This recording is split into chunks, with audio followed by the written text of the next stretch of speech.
All right, everybody. Shalom. Welcome to our broadcast, the Yishai Fleischer Show, broadcasting live from Judea, and you're a part of it wherever you are. Shalom and welcome, everybody. And I am so happy to be here. And we're alive. That's the good news. We are so alive.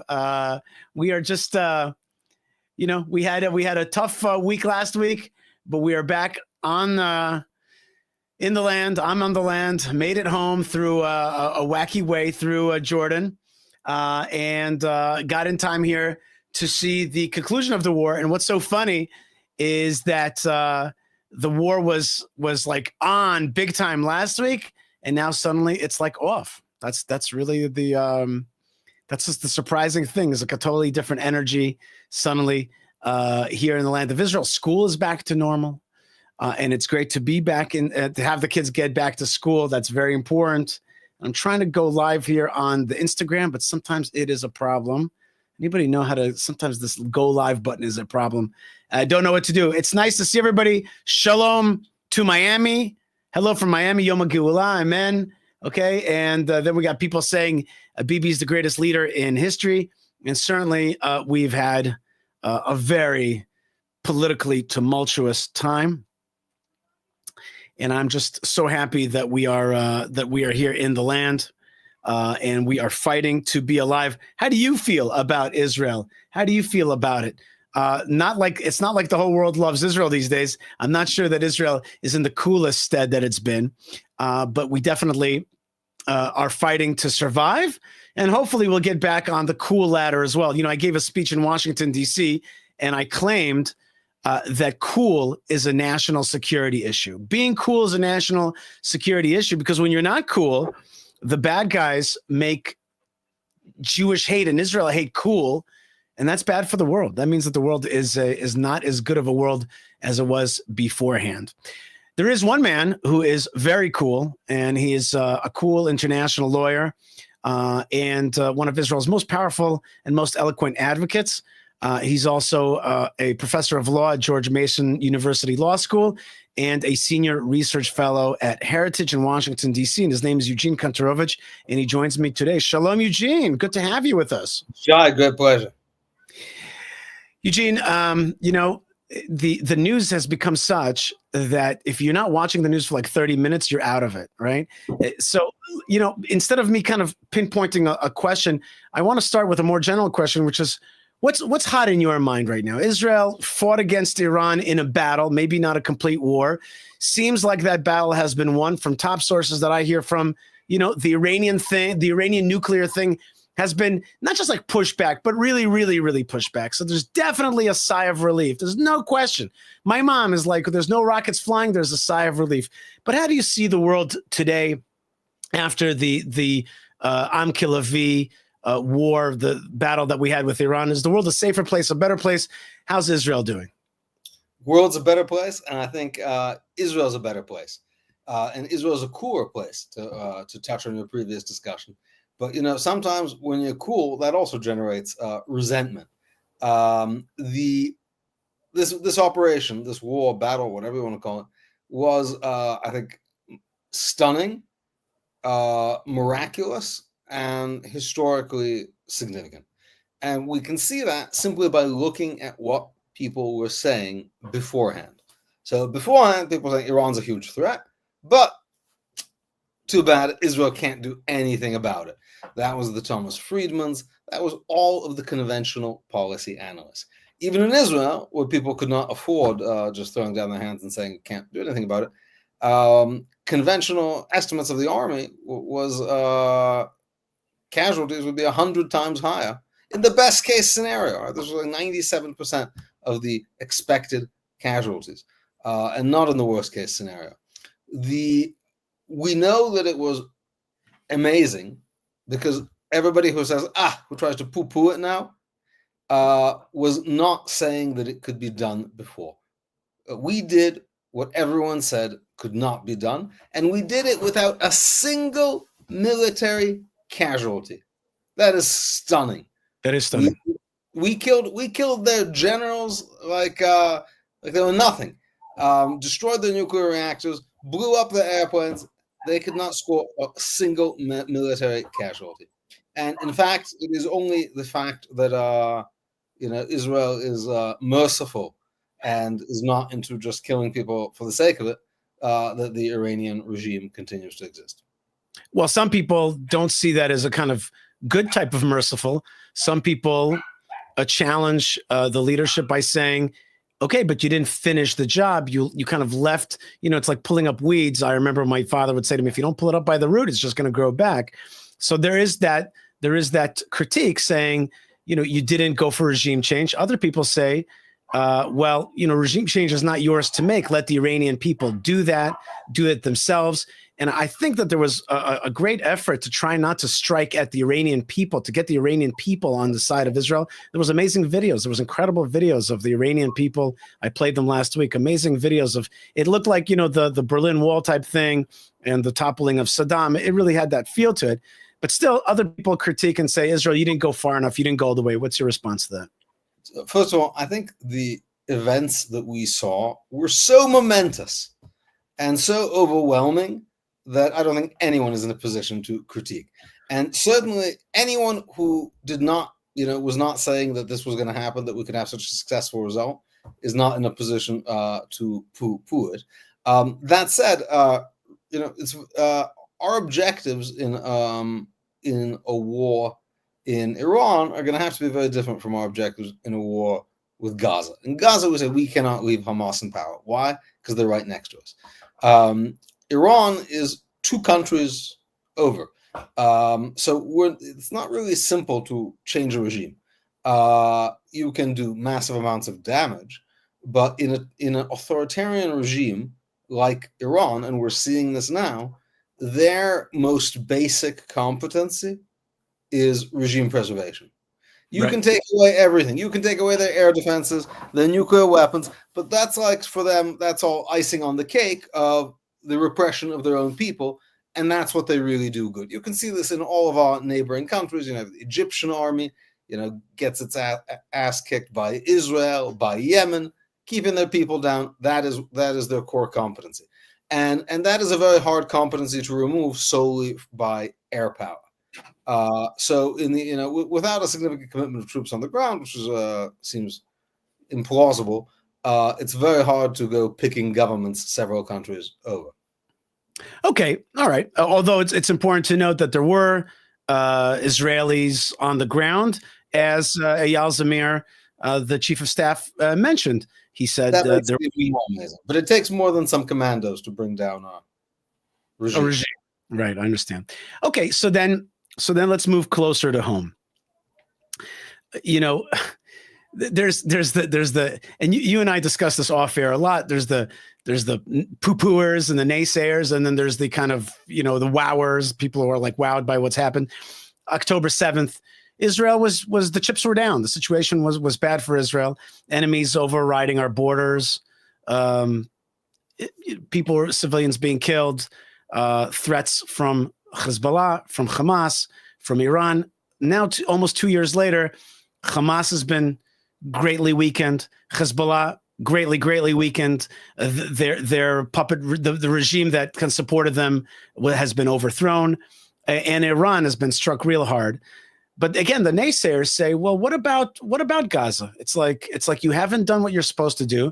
One of the main contentions is, where's the refugees? How come there's no refugees leaving? The Trump administration said, make refugees, get people out of the war zone, protect them by making them refugees, which is what has happened in Ukraine, what has happened in the Syrian civil war. So, and people are dying. Just today, a young soldier from Ra'anana was killed.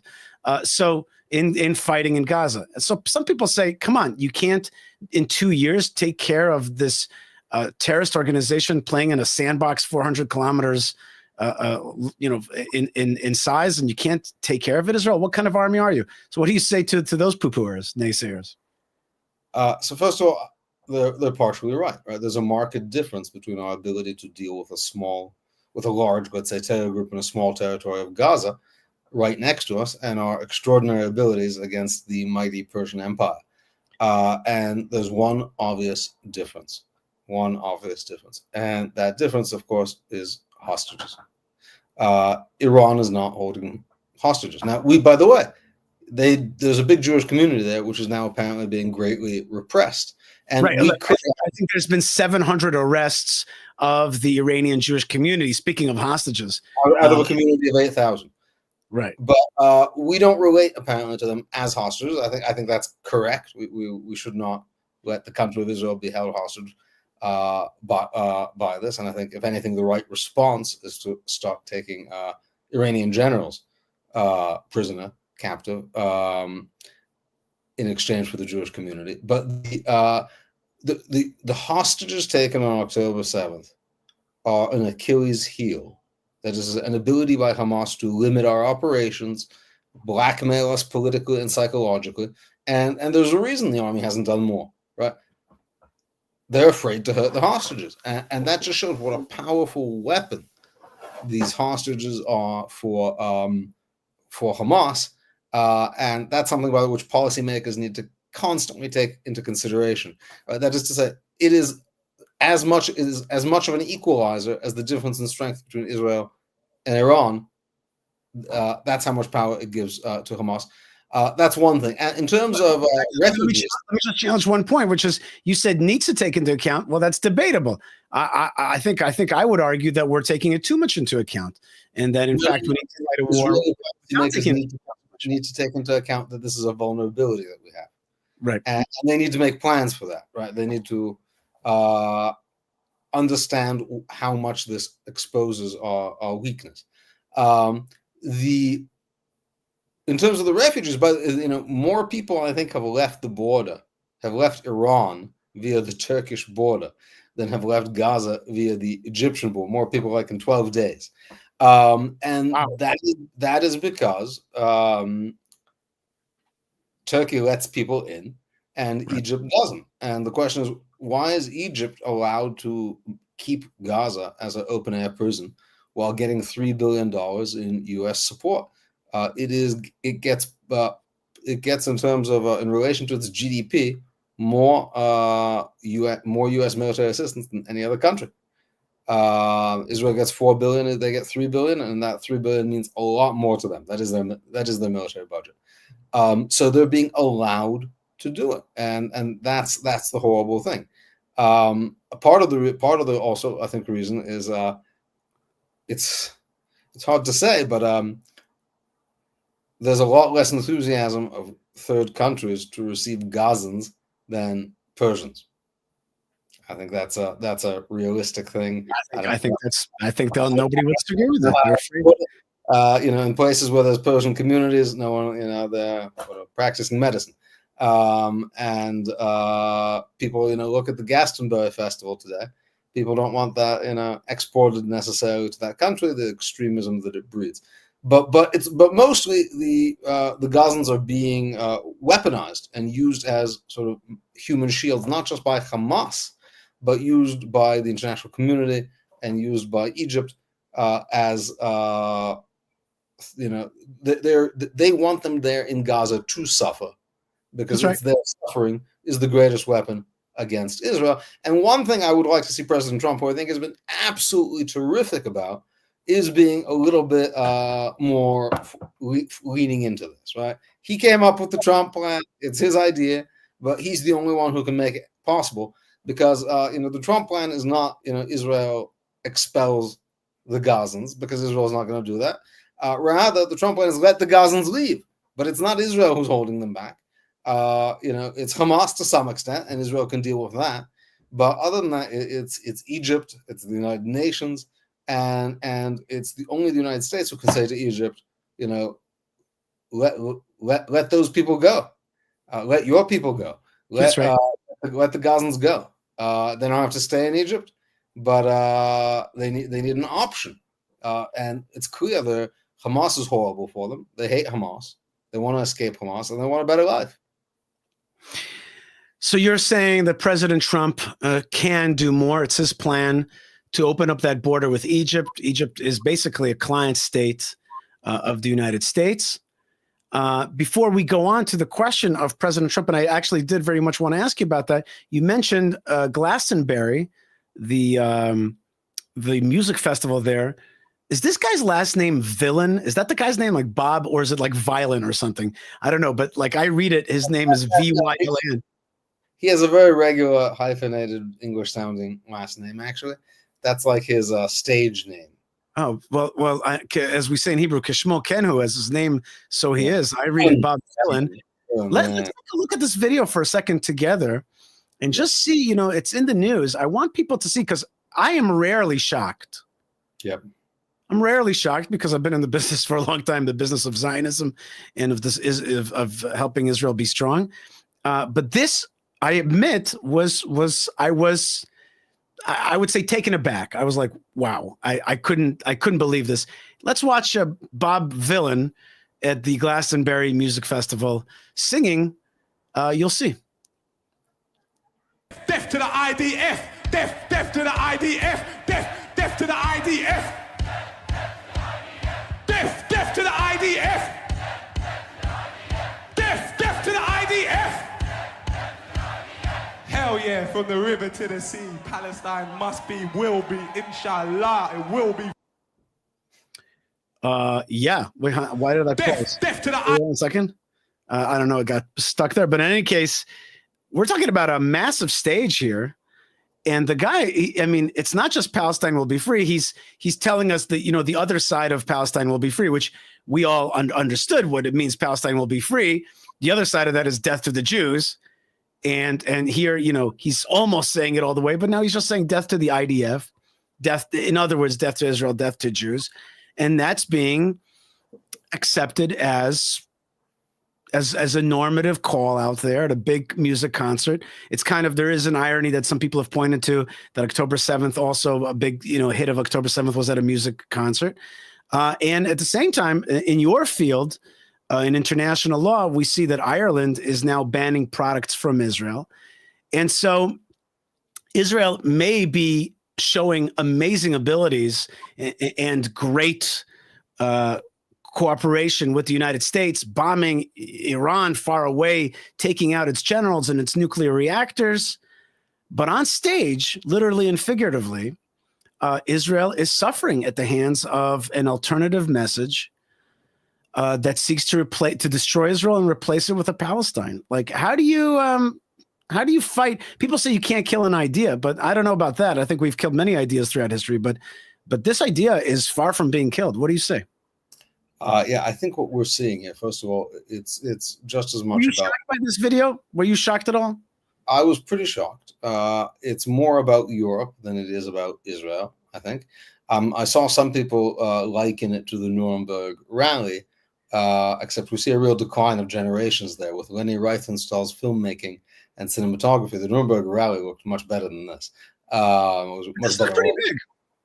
No, it looked better organized. Yeah, this looks like a low rent Nuremberg rally. But I can tell you, Ireland has not passed this law yet about boycotting Israeli products. But they just introduced it in the parliament. They very much want to pass it. And it's not the first time countries have boycotted Israel. In 1951, the Arab League announced a cumulative boycott, total boycott of Israel by all the Arab countries. Several dozen countries. And that lasted well into the 90s. And then, of course, it fell apart. And today, the United Arab Emirates has trade with Israel. They're buying all those products that the Irish are going to make it a crime to buy.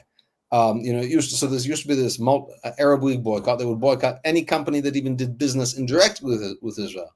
And to manage all that, they had an office called the Central Boycott Office in Damascus. So now Damascus wants peace with Israel, and they would love to get Israeli products. So now what we're seeing is Dublin is the new Damascus. There's just a shift, right? Mm-hmm. The Gulf Arabs, certainly, they want to be part of the West in many ways. They want to keep the traditions and be part of the West, and they see Israel as something that will give them that bridge. And Ireland, is a mix of anti-Western immigrants and self-loathing natives who have absorbed, the notion that Western culture is contemptible. They can't boycott themselves right? It's hard to do. So Israel is like the scapegoat for everything they despise about their own civilization, but can't boycott. So it's really more about them, I think, than Israel, and is a sign of their the countries that stuck to their hostile anti-Israel sentiment, Syria, Lebanon, they went down the tubes. The countries that said, let's get with the 21st century, UAE, Saudi, they had a much better path. And I think we're going to see that in Europe too. My mom told me that at the recent French military arms expo, Israel was being bought out of house and home. People were lining up to buy Israeli military hardware and software. But I don't think we can poo-poo what's going on with young people globally. It is a trend, and I gave a speech in Washington that I started talking about when you came on, which is like, cool is a national security issue. Is Israel cool right now? We might be cool for the older set, and for the people that buy arms, they're certainly impressed. But how do we get back on the cool footing with young people? Because these young people, I mean, you could say when they grow up, they'll change their minds, they'll become more conservative, but maybe not. Maybe we're entering an era where anti-Semitism is cool, anti-Israelism is cool, and Palestine has edged us out in terms of the cool people that belong in this land. I think there's nothing cooler than the 12-Day War. It's the coolest thing that the world has actually seen lately. And every little aspect of it is cool. The attacks on the nuclear scientists, the blowing up the countdown to the death of Israel clock. This was an operation that was nothing but cool. I think this will come to be appreciated. I think it is, let me put it this way, reality-based people are going to get it. So Giuliani, the dictator of Syria, he's not our friend, but he gets that this is cool. That's why he said, please use our airspace. The Jordanians are not our friends. Please, can we use our airspace? And we see, as we became stronger and as the success of the operation became clearer, everyone wanted to shoot down one drone for us to say they were there with it. And I think in America, the polls show that it was overwhelmingly popular amongst all ages, at least amongst people on the right. So I think one has to disconnect internet from cool. I would submit that if you were to sort of put any set of policies to the attendees of the Glastonbury Festival, you wouldn't want to abide by sort of any set of preferences that they could put together. I think strength is cool. I think technologically empowered, biblically inspired strength is very cool. And we see President Trump, you may say he's too old to be cool, but he understands what cool is, because that's he how definitely understands that. That's definitely how he keeps winning elections. And you see, he could smell the coolness of this right away, because at first he was like, this is Israel's operation. Then good job, Israel. Then we're doing a great job together. Right? Everyone wants to be part of the, and indeed, finally, he did in fact bravely decide to join and then commit American forces, because everybody likes a winner and a complete inspired. So I think the most dangerous trap we could fall into is saying our victimhood is cool now. Let's be victims. No. I got to tell you, people will think dead Jews are cool in a very different way. They'll think it's so cool they're not going to want to do anything to stop it. That is not. I think this kind of success is going to have a gravitational effect, and will pull other countries either into our orbit or at least create an atmosphere of success and of deterrence. Correct. The cool is also a deterrence. By the way, just let's take a look at, I found a new Instagram account today called Cyber Zionist. Speaking of cool, check this out. Future. The descendants of an ancient people explore the boundless reaches of space, extracting valuable elements from asteroids. These resources become the foundation for grand megastructures built in space, astonishing in their magnificence and technological perfection. Among these incredible creations will be the third temple, a symbol of eternity and spiritual rebirth.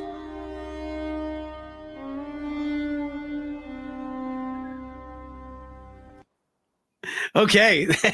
I mean, first thing, the AI stuff out there is crazy, right? It's amazing what people are making. I love that. I'm a big fan of sci-fi, and I always wonder when I read sci-fi books. So, like, this is what's going on with the humans. This is what's going on with all the other species. Like, what are the Jews up to? You got to check out the Cyber Zionist on Instagram. It's wild. That was one of the videos. There's other ones. It's crazy stuff what they're putting out. Okay, one last question that I really wanted to delve in with you.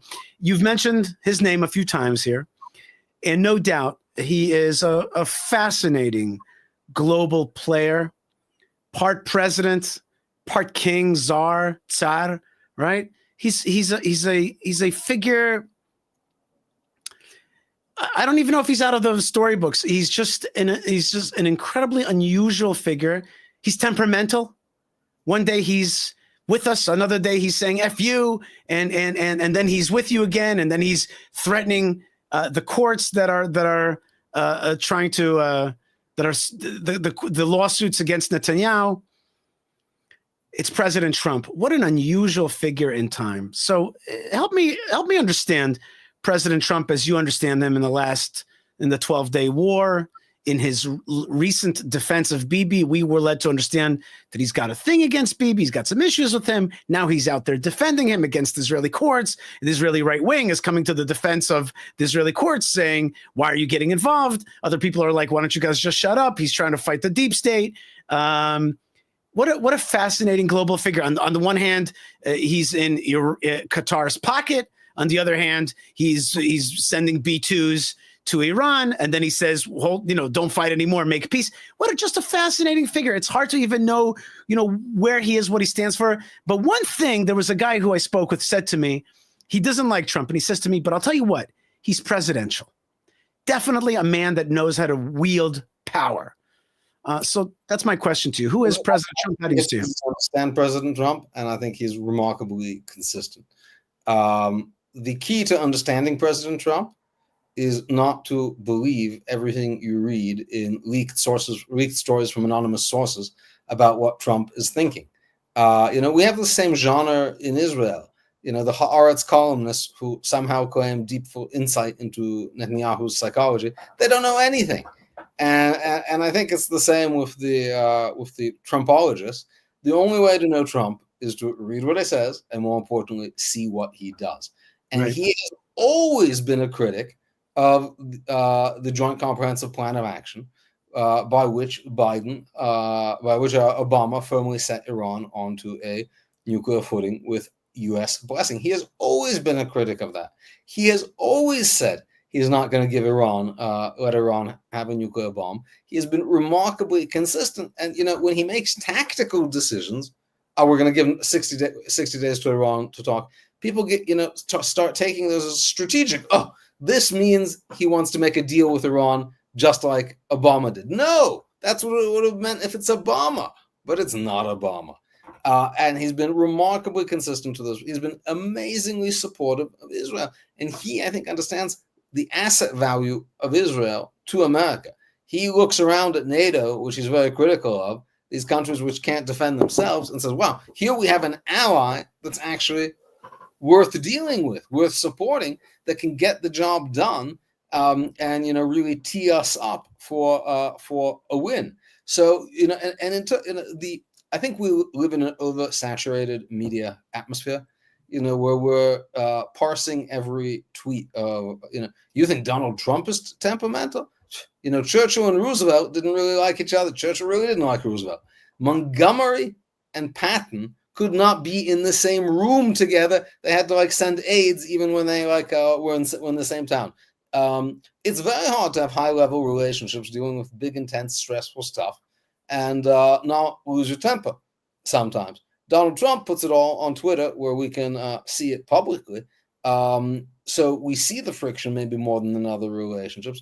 But in that way, he's just, I think, disarmingly candid. And in terms of his actions, they've just been amazingly consistent pro-Israel. And in terms of the prosecutions of Bibi, he wants to get things done in the Middle East, and he's seeing these absurd trials, which by American standards, in America, you can't have a trial go on for 5 years, a criminal proceeding. There's constitutional norms against that. You have to either like fish or cut bait. You can't just prosecute someone forever. And of course, he himself has been the victim of all these baseless politicized prosecutions. So I think he also personally relates in a very direct way. So I think it's all kind of honest and amazingly supportive of Israel, not just because he loves Israel, though I think he does feel good, serious affection for it, but because he sees it as a vital ally. And how would you put him in a historic? I mean, maybe it's too early, but how do you put him in kind of an historic timeline? How do you see him? Do you see any likeness to him as a historical figure? To something else in the past? He's one of a kind. He's definitely one of a kind, but he is, I think, in modern times, he is one of the only presidents the first president to be willing to deal with long-running, intractable problems genuinely. Iranian nuclear bomb. Everybody agrees it's a problem, right? Everyone agrees it's a problem. Everyone's been talking about it for decades. No one wants to do anything about it except Obama, who wants to help. Illegal immigration. No president has come out and said, we love illegal immigration, though, again, Obama and Biden greatly facilitated it. And so, yeah, it's a problem we got to do, but it's hard to do. It's impossible to do. And Trump is doing. And these are existential issues, I think, for the United States. And he's lining up these existential issues and addressing them one after another. It's likely he's going to break some China in the process. But he is dealing with issues. Was that a pun there? Was that a pun or? No. Oh, no.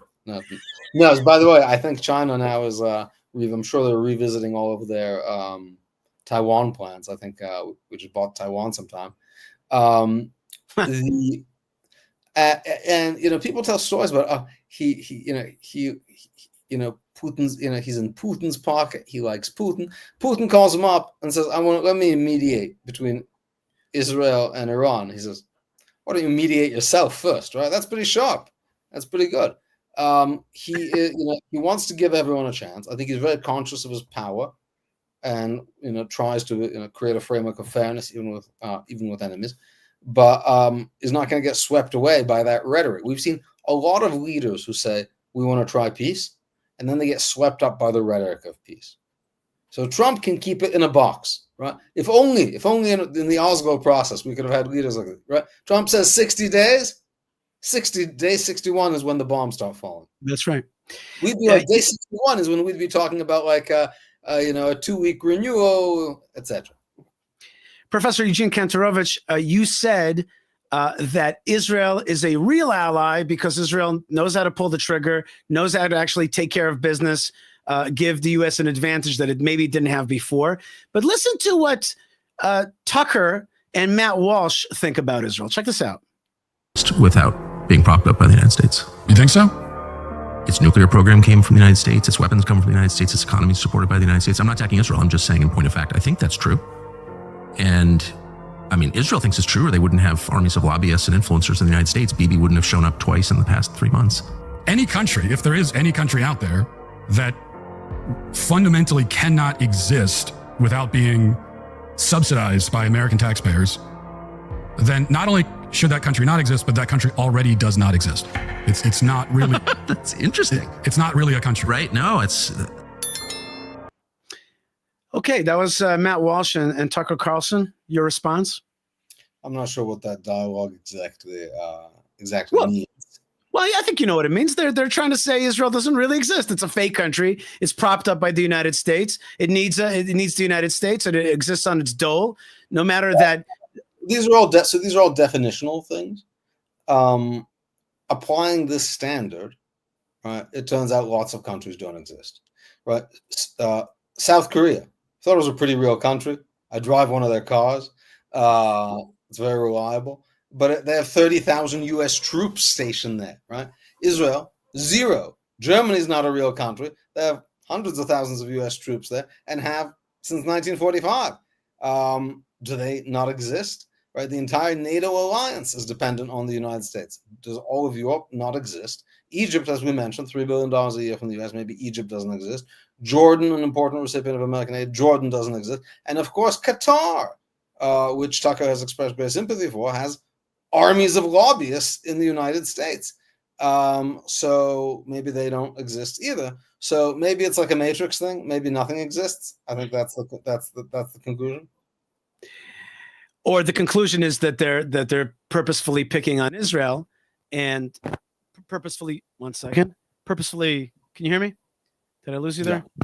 Yeah, purposefully picking on Israel. Sorry about that. Purposefully picking on Israel and finding ways to kind of, the new anti-Semitism, trying to say Israel depends on the United States. A lot of countries depend on the United States, but the United States also depends on Israel. There's a question. Iran would still have a nuclear program if it weren't for Israel, and that's bad for the United States. So I think the president was very clear.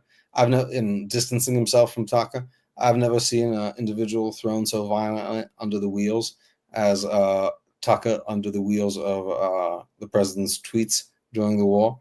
Tucker has a large audience online, but apparently that does not, his whatever perception there is that he has great influence over MAGA and Donald Trump is, I think kind of self-created.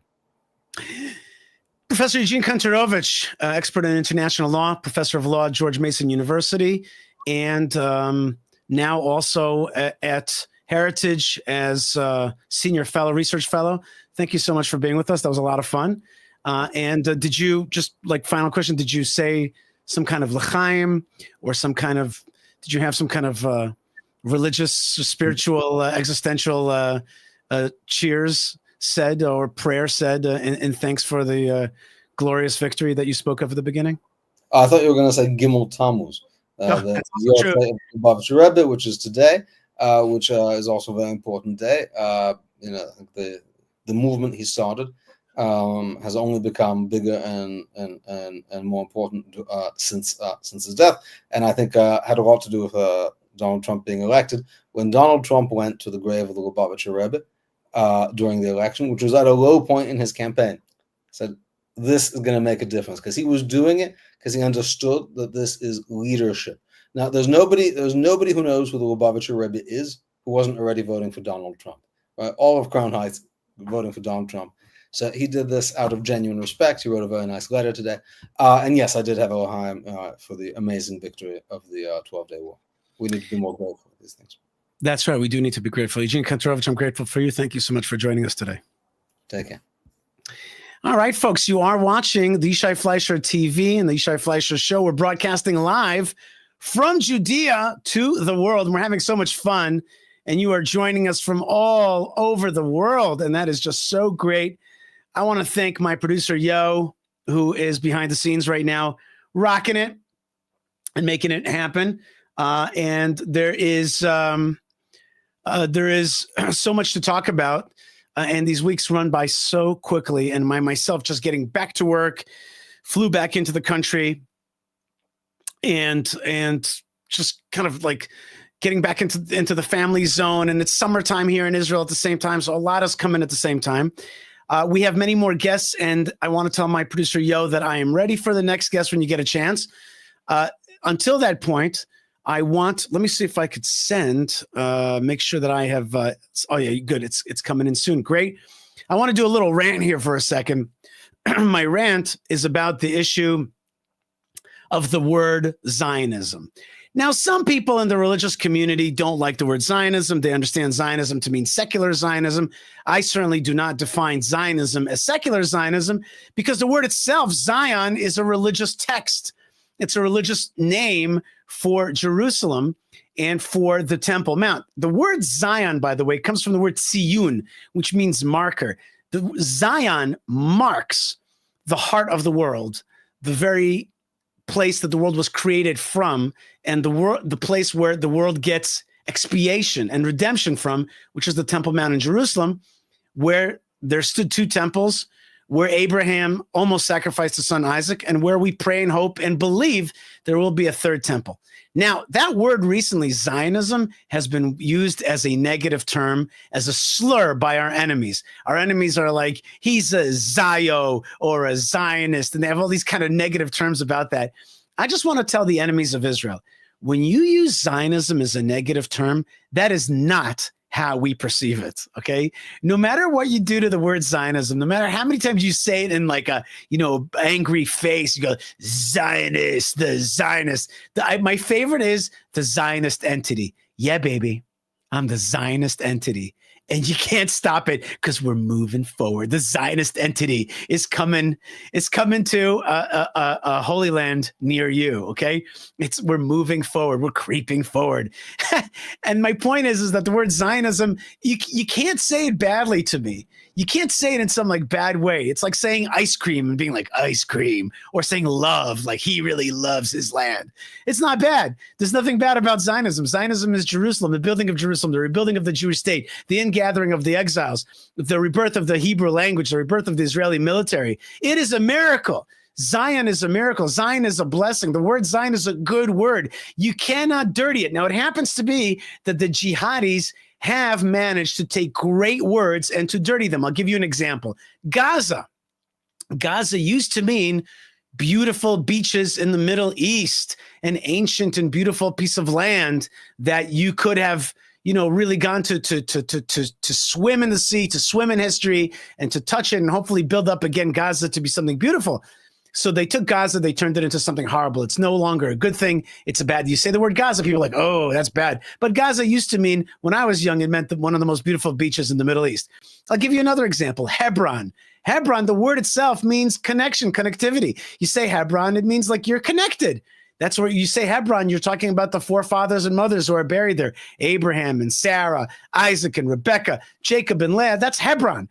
But when you have jihadists take over, they turn the word Hebron to mean extremism and fighting and jihadism and bad stuff and submission. So it's like Hebron. Oh, I don't want to go to Hebron. I'll give you another example.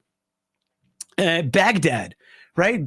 Baghdad, the Mesopotamia, Iraq, the land between the two rivers, Babylonia, it's all the same thing. These were considered the most beautiful places in the ancient world. Babylon was a miracle, existed between these Tigris and Euphrates. But you say Babylon today, you say Iraq, you say Baghdad. What does the word Baghdad mean? Does it mean something good? No, Baghdad used to be an ancient and beautiful city. It's not that anymore because the jihad is destructive.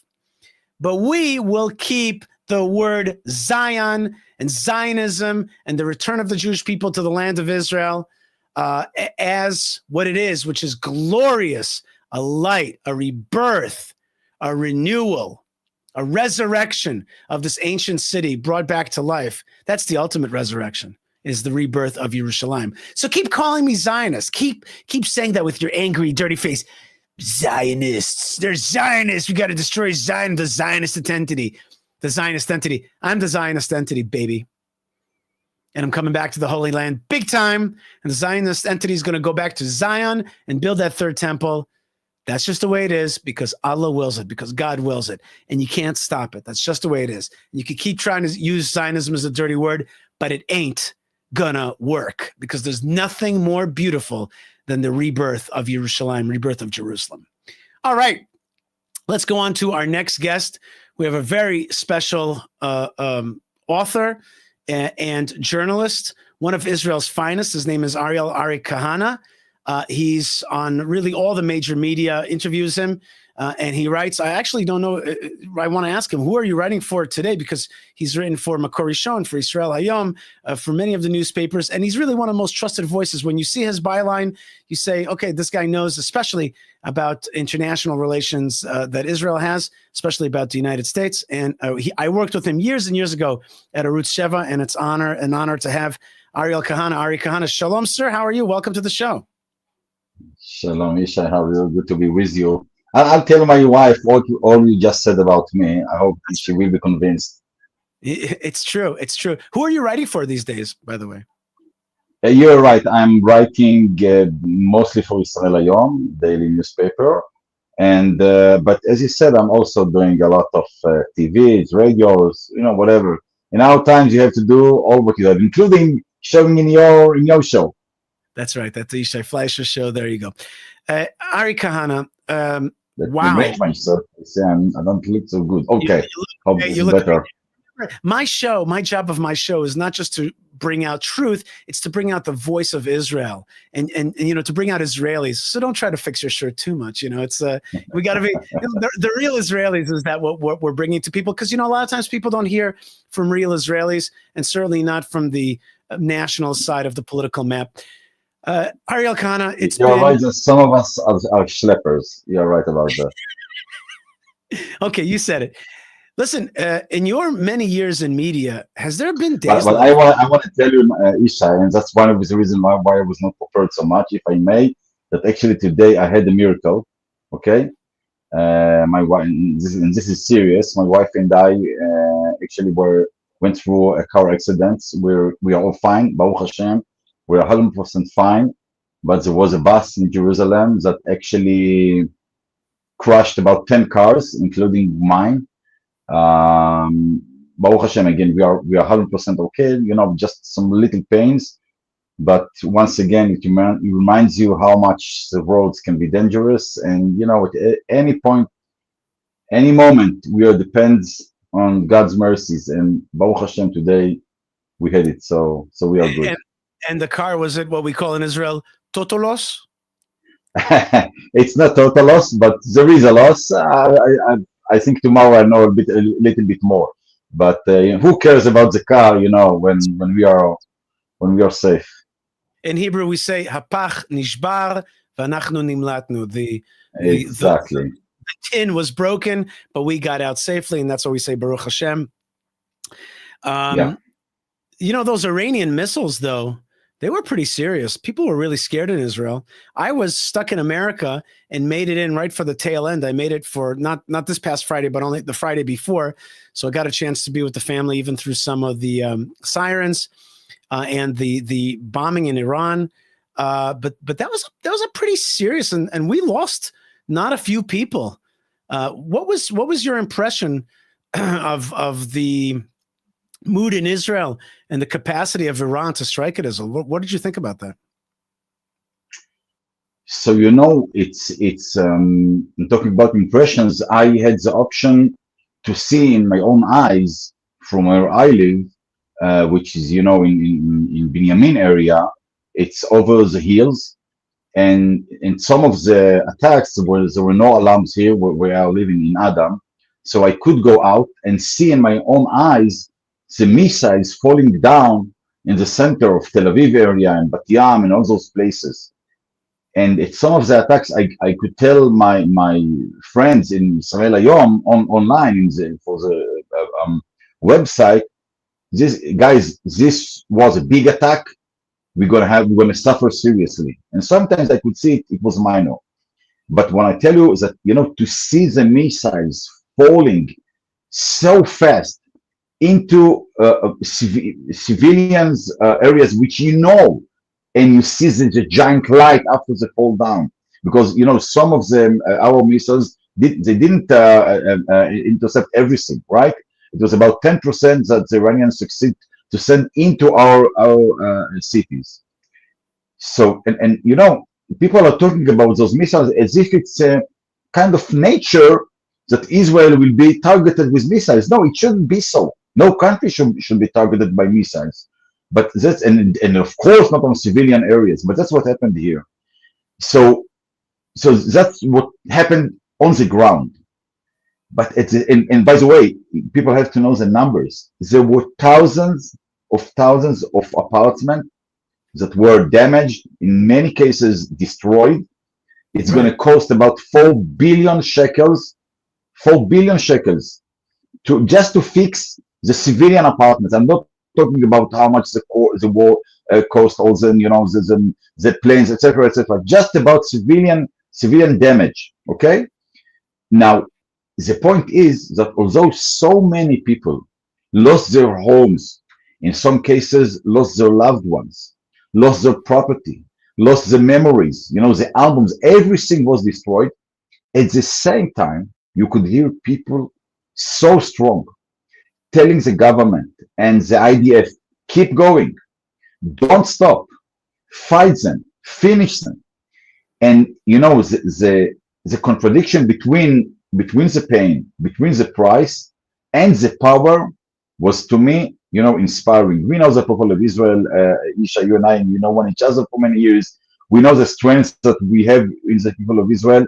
But once again, to see it, and you know, in this case, we are not talking about, you know, the ideological people who live in the settlements and so on. It's regular Israelis from Holon and Bat Yam and Rishon LeZion and Tel Aviv. It's leftist, it's right wing, it's everything. And everybody was saying we have to win, not only to fight, we have to win this enemy, we have to win Iran. You heard almost no politics in those 12 days. I wish it was this way the full year, but at least for those 12 days there was almost no politics, and a lot of strength from the people. Again, I will never forget it because it was really inspiring.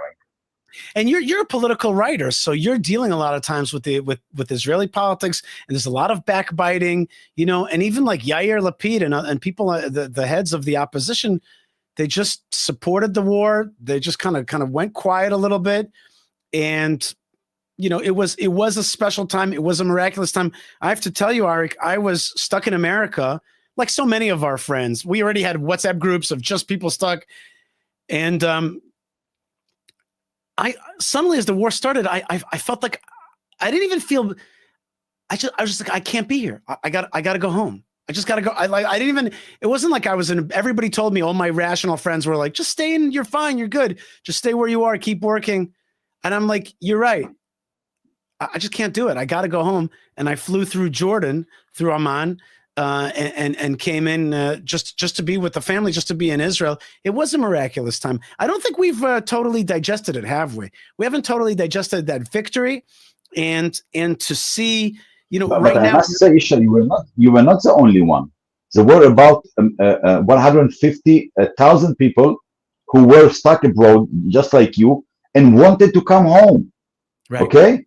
Now right. You could say, you suggested, okay, look, if I'm stuck out, okay, let's wait until it will end, so I will not put myself in danger.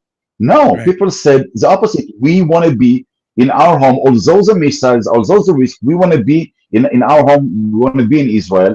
And like yourself, a lot of people tried. Some did succeed, some didn't, but almost everyone wanted to come home, and that tells you as well. Just to add a little bit of Torah onto it, it was exactly the Torah portion of the sin of the spies, where the people were afraid to go into the land of Israel, and they rejected the land of Israel because of fear. And some people in Israel said that this was what we call in Hebrew a tikkun, a fixing of the sin of the spies, of the rejection of the land of fear. People were like, no, I'm not afraid, even though there is overt danger. Clearly there's danger. I'm not afraid. I want to go home. And there was something really beautiful about it. Okay. Let's talk politics a little bit. Prime Minister Netanyahu. Yeah, well, a little bit. Well, you know what? Maybe I'll make it a little bit less political. Exactly. Some people would like to say, speaking of tikkun, some people would like to say that October 7th was a colossal failure of intelligence, failure of the Air Force, and certainly failure of the political leadership, which voted for the disengagement, kicked Jews out of Gaza, then allowed Gaza to become armed and to become militarized with tunnels against us. It's a tremendous failure. And of course, they didn't see the October 7th attack. Tremendous failure. And now, 2 years later, there's a tikkun, a fixing of that, of those failures to some extent. Do you think that Israelis are forgiving of that? Do you think politicians are forgiving of what happened October 7th? Do you think that we have fixed those errors? Do you think that we're going into a new era of Israeli strength where we're going to push back against jihadist elements like Hamas, like Hezbollah, like Iran, as we've been doing during this war? So regarding politics, for me, I really don't know. It's very, very early to say. You know, after October 7th, we were sure that as a lesson from the fighting from within we had before October 7th, so the conclusion will be to end those internal fights in us, in the Israeli society. And unfortunately, before in the last months and the last weeks, before the attack against Iran, you could see those internal fights coming back. So I don't know where it will go to. All in all, it is democracy. We will always have an opposition. You will always have the media, which most of it is against the right-wing government. So I can't tell you how it will go through from now on. But regarding the lessons, so first of all, I think a lot of people do see the operation against Iran as kind of as a tikkun, as fixing of what happened in October 7th. But on top of that, and I totally agree with all the reason you mentioned why October 7th happened. But on top of that, and to me, maybe that is a major question, and not only for Israel, but also for the entire free world. The question is whether we are ready to face, and when I say we, I mean the people of Israel, I mean also the United States, I mean the entire free world. The question is whether we are ready to face the threats online, on time, when there are, or we delay the problem until one day it explodes. Because I totally agree. I think we were together in the Gaza Strip, in Neve Dekalim, and in Gush Katif in the week of the disengagement, if I remember well. And you and I, a lot of our friends could tell it's gonna explode in your face in one day. We knew at some point it's gonna happen. By the way, I never imagined it's gonna be so horrible. But we knew that if you run away from terror, so terror will run after you. And unfortunately, it happened in the most horrible ways that again, we couldn't even imagine. But it happened not only because of the mistake we did then, it happened also because that in the 18 years that were in between, and when I say we, I'm talking about the Israeli society, including from the right wing in some parts, we were not ready to pay the price of the risk of fighting Hamas.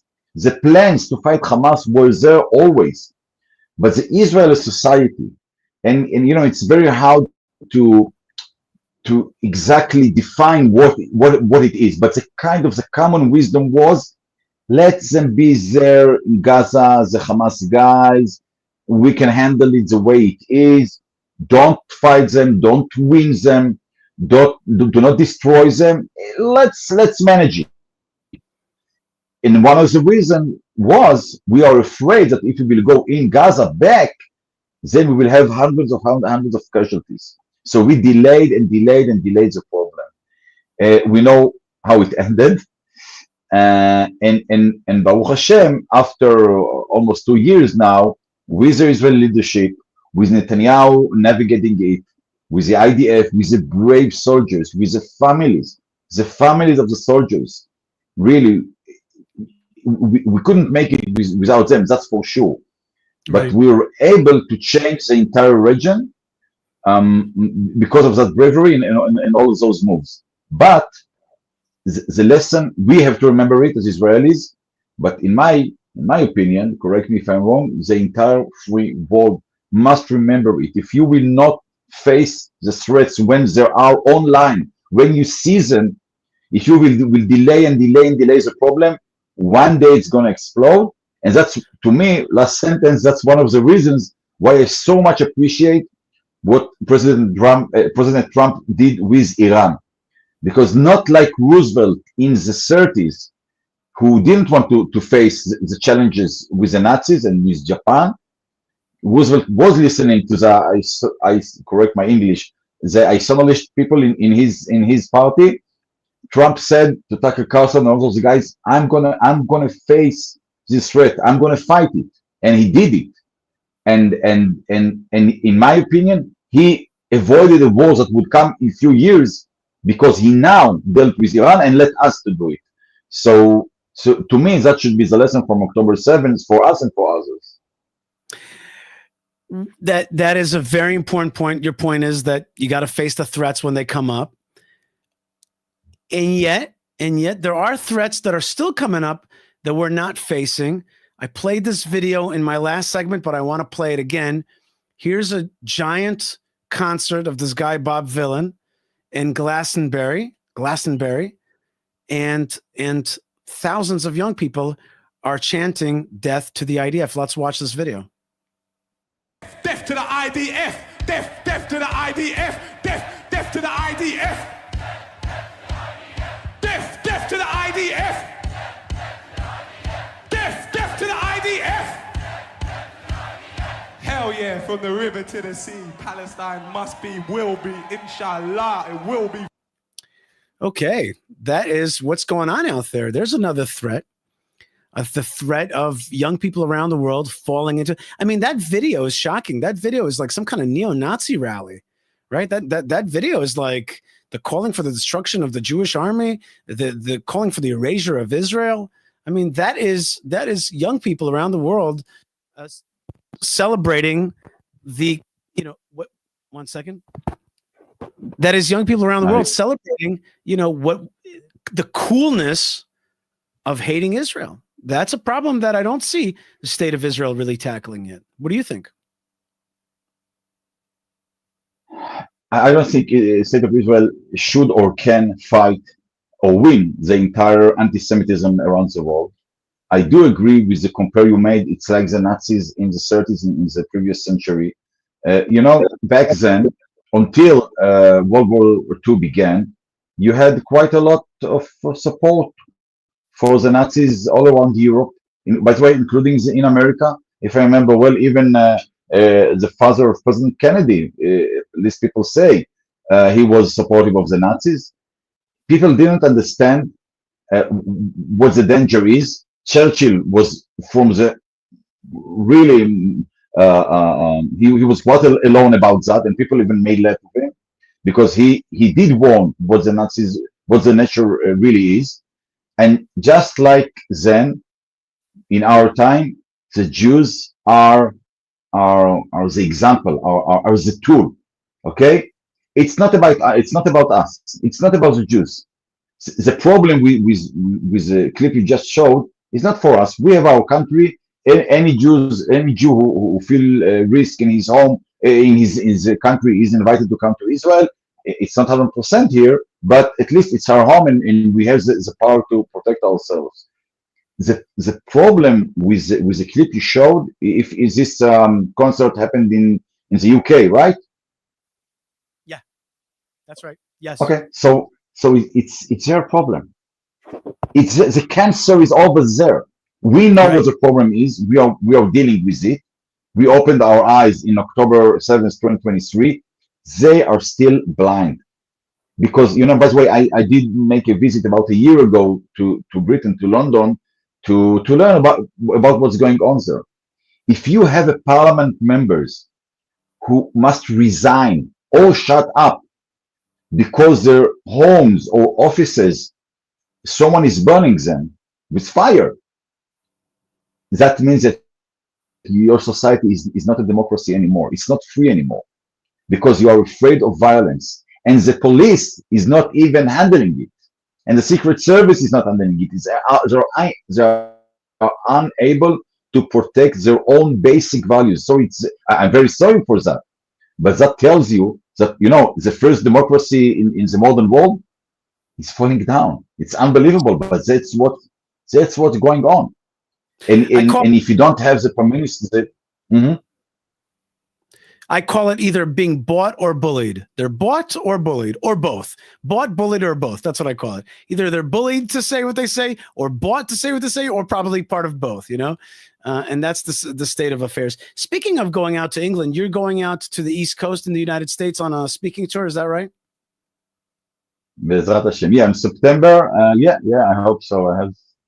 That's our plan. You want to hear me over there? What's that? I'm asking if you want to hear me over there. If you want to come, want to come with me. I very well may be there in September as well. That's probably the right time to go after the summer. And just like we met in Gush Katif, we'll meet in good times in the United States. That could be which places are you already going to? Okay, it's gonna be, I guess, Washington and New York. I mean, it's going to be Washington and New York, And if some of the people who see us now wants to hear me, so my email is eric3000@gmail.com. Eric is ARIK 3000@gmail.com. Please email me. And if I can, I would love to talk with you about the same topics that Ishai is now asking me about, Israeli politics, the war. I hope until then, Ishai, I have a reason to believe that until September, we will be after the victory, after having hopefully all of our hostages back. I can't, of course, be sure about it, but there are reasons to believe that we will be after the entire war until then, and hopefully with good news. I know there are plans, there are moves, and I don't want to say more, but you know, it definitely the last 2 weeks were historic, but probably the coming days will also be historic. I would not be surprised at all if until September we will hear about new Arab countries who are joining the Abraham Accords, who are making peace with Israel. It could be the Saudis, the Syrians, maybe some other Gulf countries, Muslim countries. You know, all in all, put aside the rhetoric. I think the entire world knows, as the German chancellor said, the entire world knows that Israel actually saved the world with the attack against Iran.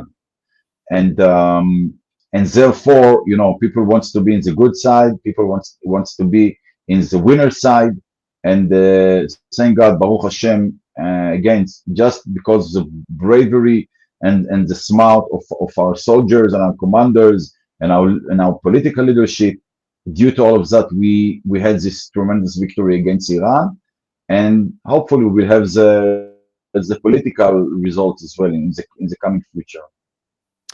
And you're talking about the continuation of the Abraham Accords. You're talking about a regional normalization.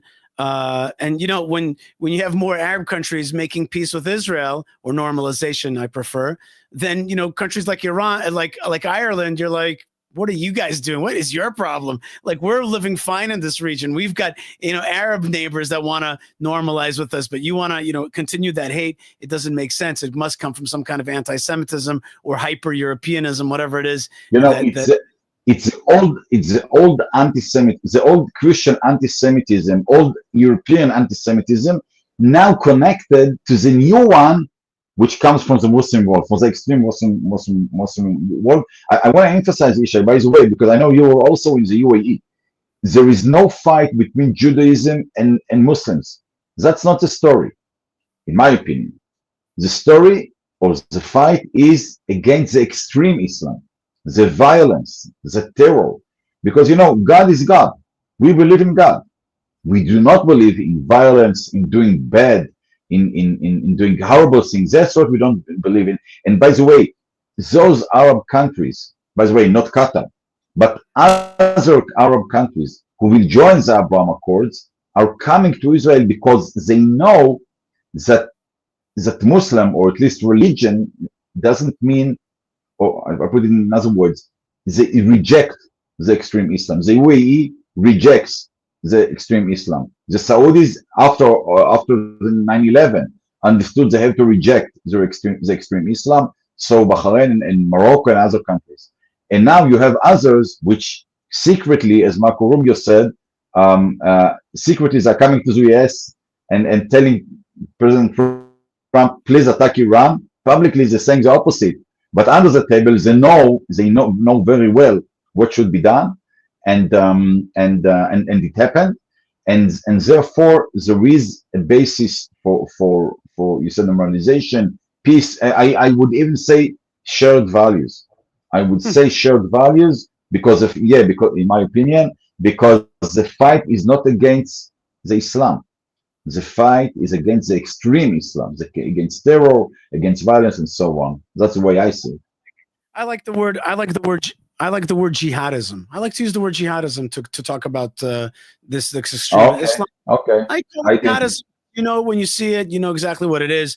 You know, jihadism is a supersessionist, you know, suppressive ideology. We know it. We know what it does. We know what the jihadists do to their own people in Syria, in Iran. We also know that Hamas is not legal in Egypt, in Saudi Arabia, in the UAE. It's illegal. It's illegal to be Muslim Brotherhood. It's illegal to be Hamas in those countries. So we understand that those countries who understand all too well what jihadism is make that illegal because they understand the danger that it brings to their societies. And so Israel has fought back tremendous. And by the way, the singer you showed from the UK, did he shout that the Syrian army, when it slaughters their own people, did he shout then that you have to kill the Syrian army? Or what's going on now in Sudan or many other countries, in Afghanistan? You know, people forgot to talk about what's going on with the Taliban in Afghanistan.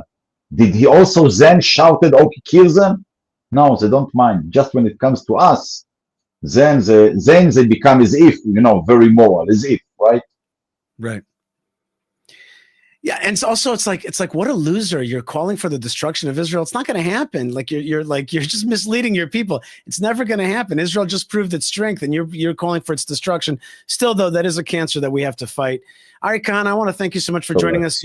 You're a journalist, one of Israel's leading journalists, and often found in Israeli other media, including Channel 14. You're going on a tour in the East Coast of the United States, and people can reach out to you at Arik, ARIK, 3,000? Is that 3, right? 3,000. I'm looking for the long future, Ishai, right? For the Jewish people, we're 50. We're already 3,700 years old. But I guess in the secular numbers, you're absolutely right. God bless you, Arik. Thank you so much for being with us. Keep up the good work, and thank you for giving us a on to Israel. Good to see you again. Bye bye. Thank you. All right, folks. Yishai Fleischer here, and we are broadcasting live from Judea. We're having so much fun. There's people from all over the world with us right now. That's the magic of the live stream. Maybe we could put up a comment or two from the live stream from all the folks that are out there saying hello to us from around the world. There's just so much. Let me put up one of these. Obviously, here's one from the United Kingdom. We've got people really sharing their love from all over the world. Here's Paul. I was going to put up this one. Paul writes, yes, Israel should take back Gaza, and those have put upon themselves the name Palestine, which means wrestling. Jacob wrestled with the angel and prevailed, and the name given by Alexander the Great. Palestine does not mean wrestling. That's Israel. Israel means wrestling. Kisarita im Elokim v'anashim v'tochal. You were able to wrestle with God, and you could. That's what Israel means. And today is also the day that we remember the passing of the Lubavitcher Rebbe. So writes Hashem is King 770. He writes, if we listened to the Lubavitcher Rebbe, we wouldn't have these issues that we have today. He told us how to fix these problems. Absolutely. The Lubavitcher Rebbe had clarity about how to deal with our enemies. And I can keep it short. Don't give away your land. Be strong against your enemies. You can have peace and normalization through Israeli strength, through Jewish strength, and then grow your spirituality and identity. And as I like to say all the time, we need to be strong in 3 different ways, which is militarily, economically, and spiritually. We need military strength to have more control of our region and more security in our region. We need economic strength, more business, more trade with our region, and spirituality. Jerusalem is the capital, spiritual capital of the world, and Jerusalem's got to shine its light to the world. People have to come here to connect with a living God. All right, what was that comment that you wanted to put up? Yes, legally, Gaza still belongs to Israel. They turned it over to Palestinians for peace. They broke treaty terms almost immediately, should have been taken back in 2006 based on broken treaty. I can't disagree with you more. We should have never given them that land away. It was sinful to give that land away. We knew it was going to become a jihad land, and it's our land, and we have no business giving it away. All right. Well, we're having fun here. We're 1 minute and 14 minutes into the broadcast, and I'd like to invite the co-hostess with the mostess, the one and only Malka Fleischer, to join me as we broadcast live from Judea, and you're a part of it wherever you are. Malka Fleischer, shalom and welcome. Hi, Yishai. How you doing? Yeah, great. Thank the Lord. Thank the Lord. It's good to be here. Do you want to see some? First thing I want to say, Mazal Tov to you. You had You had a kid finish 11th grade, and one finishing grade school, and one finishing fifth grade. My gosh, Fourth grade. Yeah, that's right. For fourth Going grade, into fifth grade. that's right. Yes. So Mazal Tov to you, and Thank you did you. with flying rockets overhead. Am I right? Yeah, it's been quite a year.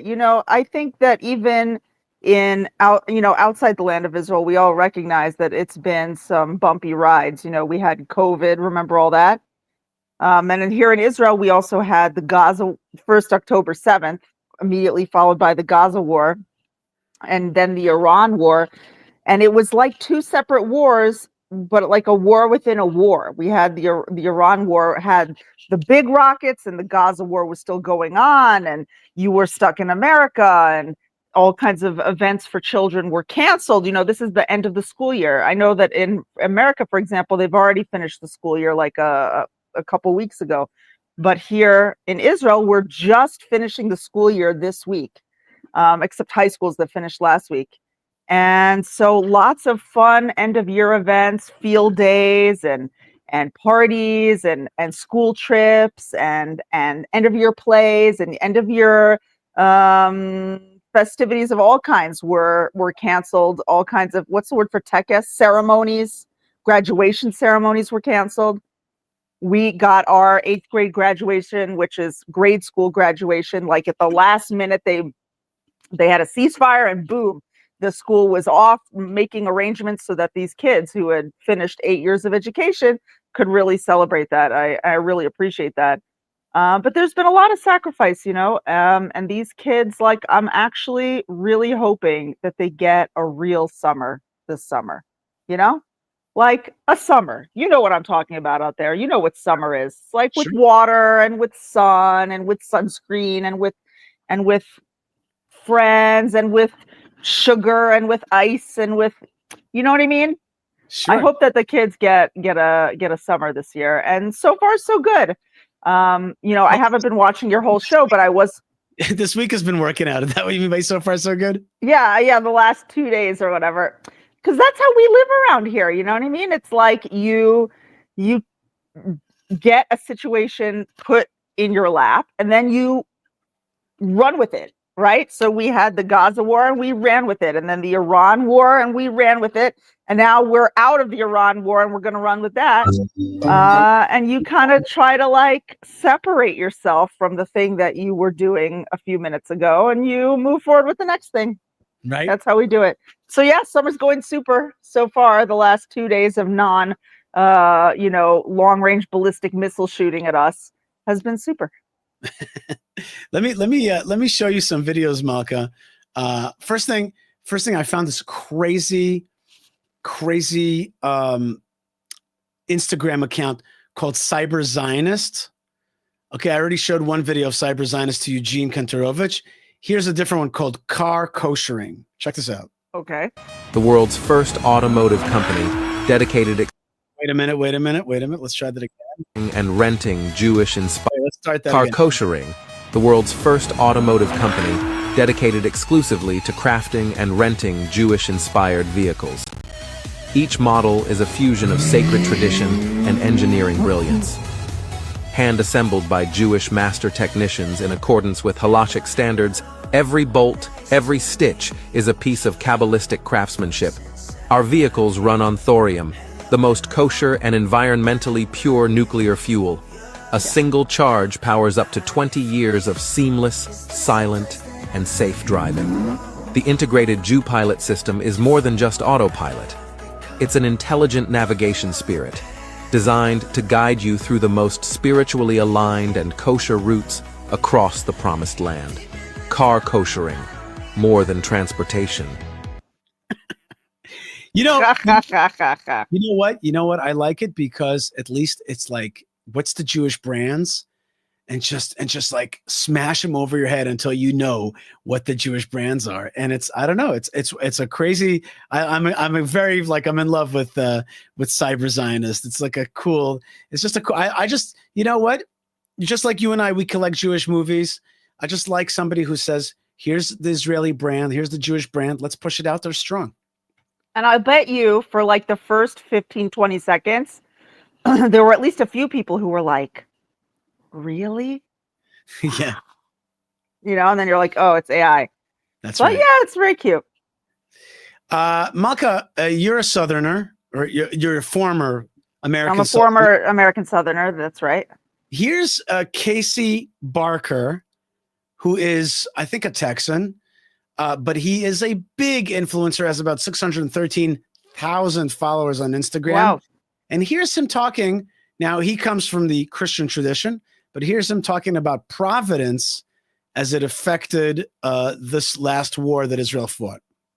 Okay. The attack last night was a real spiritual eye-opener for me as a Christian. As I watched everything unfold last night, I was following it closely. And what happened last night was, by all intents and purposes, impossible. Israel went in, disarmed Iran's air defense systems, took out all of their top leadership, took out most of their conventional weapons sites, and took out most of their nuclear sites within a few hours without any resistance at all, pretty much crippling the entire country in just hours. It was a attack that was so successful, there's really no way to measure that kind of success. And as I watched this unfold, I was just in utter shock, and I was really surprised that our country, you know, when you listen to Iran talk about America and Israel, they're always saying death to America, death to Israel, and they call us the great Satan, and they call Israel the little Satan. And to see our country just really be afraid to get involved and pretty much say, you know, if this goes well, we have your back. I mean, it was really an eye-opener for me. So as I spiritually look at this through a spiritual lens, what I see is the hand of God so powerful that the covenants of the Bible and the promises of God and the book of Revelation and the coming prophecies cannot be ignored. They are so true. As I watch everyone around the world shake their fist at Israel, I just laugh because I see them shaking their fist at God and God's plan. God has a plan in the Bible laid out for the book of Revelation, for the end times, in the book of Ezekiel, Daniel, 2 Thessalonians, Revelations, and all of these prophecies include Israel still being around. And what happens is every time someone attacks Israel since 1948, when they became a nation, they become utterly destroyed. And Ezekiel 38 tells us about the very last war in verse 14. It says this, it says the nations of the earth are coming from the north like a wave against Israel. It says, therefore, son of man, prophesy and say to Gog, thus says the Lord, on that day when my people Israel are dwelling securely, will you not know it? You will come from your place out of the uttermost parts of the north, you and many peoples with you, all of them riding horses and a great host and a mighty army. You will come against my people Israel like a cloud covering the land. In the latter days, I will bring you against my land, that the nations may know, when through you, O Gog, I vindicate my holiness before their eyes. So God says, I'm going to allow you to come against Israel and be utterly destroyed, to show you who I am, and that I am the God of yesterday, today, and forever, the God of Abraham, Isaac, and Jacob, and that these promises hold true. So if you find yourself shaking your fist against Israel today, just know you're shaking your fist against a plan that God has said will happen, regardless of how you feel about it. Beautiful video. Just one, beautiful video. And I just want to make it clear to people that this channel, myself, my wife, we do not subscribe to Christian texts, and that's just important to understand that, you know, we're Orthodox Jews. The so-called New Testament, the Christian texts are not our text, but the quotes that he made, certainly from Ezekiel, and he's right, and Daniel and all those other places, it's foreseen, it's prophesied. And I love Texas and I love Texans because there's such a spirituality there. And there's such a, I would say, what we call, as a compliment, simple faith. And I don't mean simple like simpletonian or simple. That's a very high level. In Judaism, to have simple faith is considered like a very difficult place to get to. Right. And there was just like, and I tell people all the time, I'm like, when like Texans and people like that read the Bible, they're like, it's happening. The Jewish people are coming back home. Nations are rising against Israel, and Israel stands strong, and their haughtiness will be brought down, will be broken. Their what's the other word for haughtiness? Their the brazenness, their anti-godness, it will come to light through their fight against Israel, and Israel will stand strong. And here's a man Casey Barker, who was looking. Are you having an earthquake, Malka? Is everything okay? Sorry, I'm on my cell phone this time. Oh, okay. And so I'm just trying to get comfortable. Yeah, sorry. No worries. It's just we're having a party over on this side. Whoa. Yeah. I hope there's no sirens. I'm just saying, a person like Casey Barker is like, I see the hand of God. I know the Bible. I see the hand of God. And it touched me, this video. It really touched me. I was very moved by it. I mean, it is incredible. And, you know, just like he's talking about us in prophecy, he's like a fulfillment of prophecy. People like him are a fulfillment of prophecy too. It's like there are people around the world who recognize who the Jewish people are. They figured it out.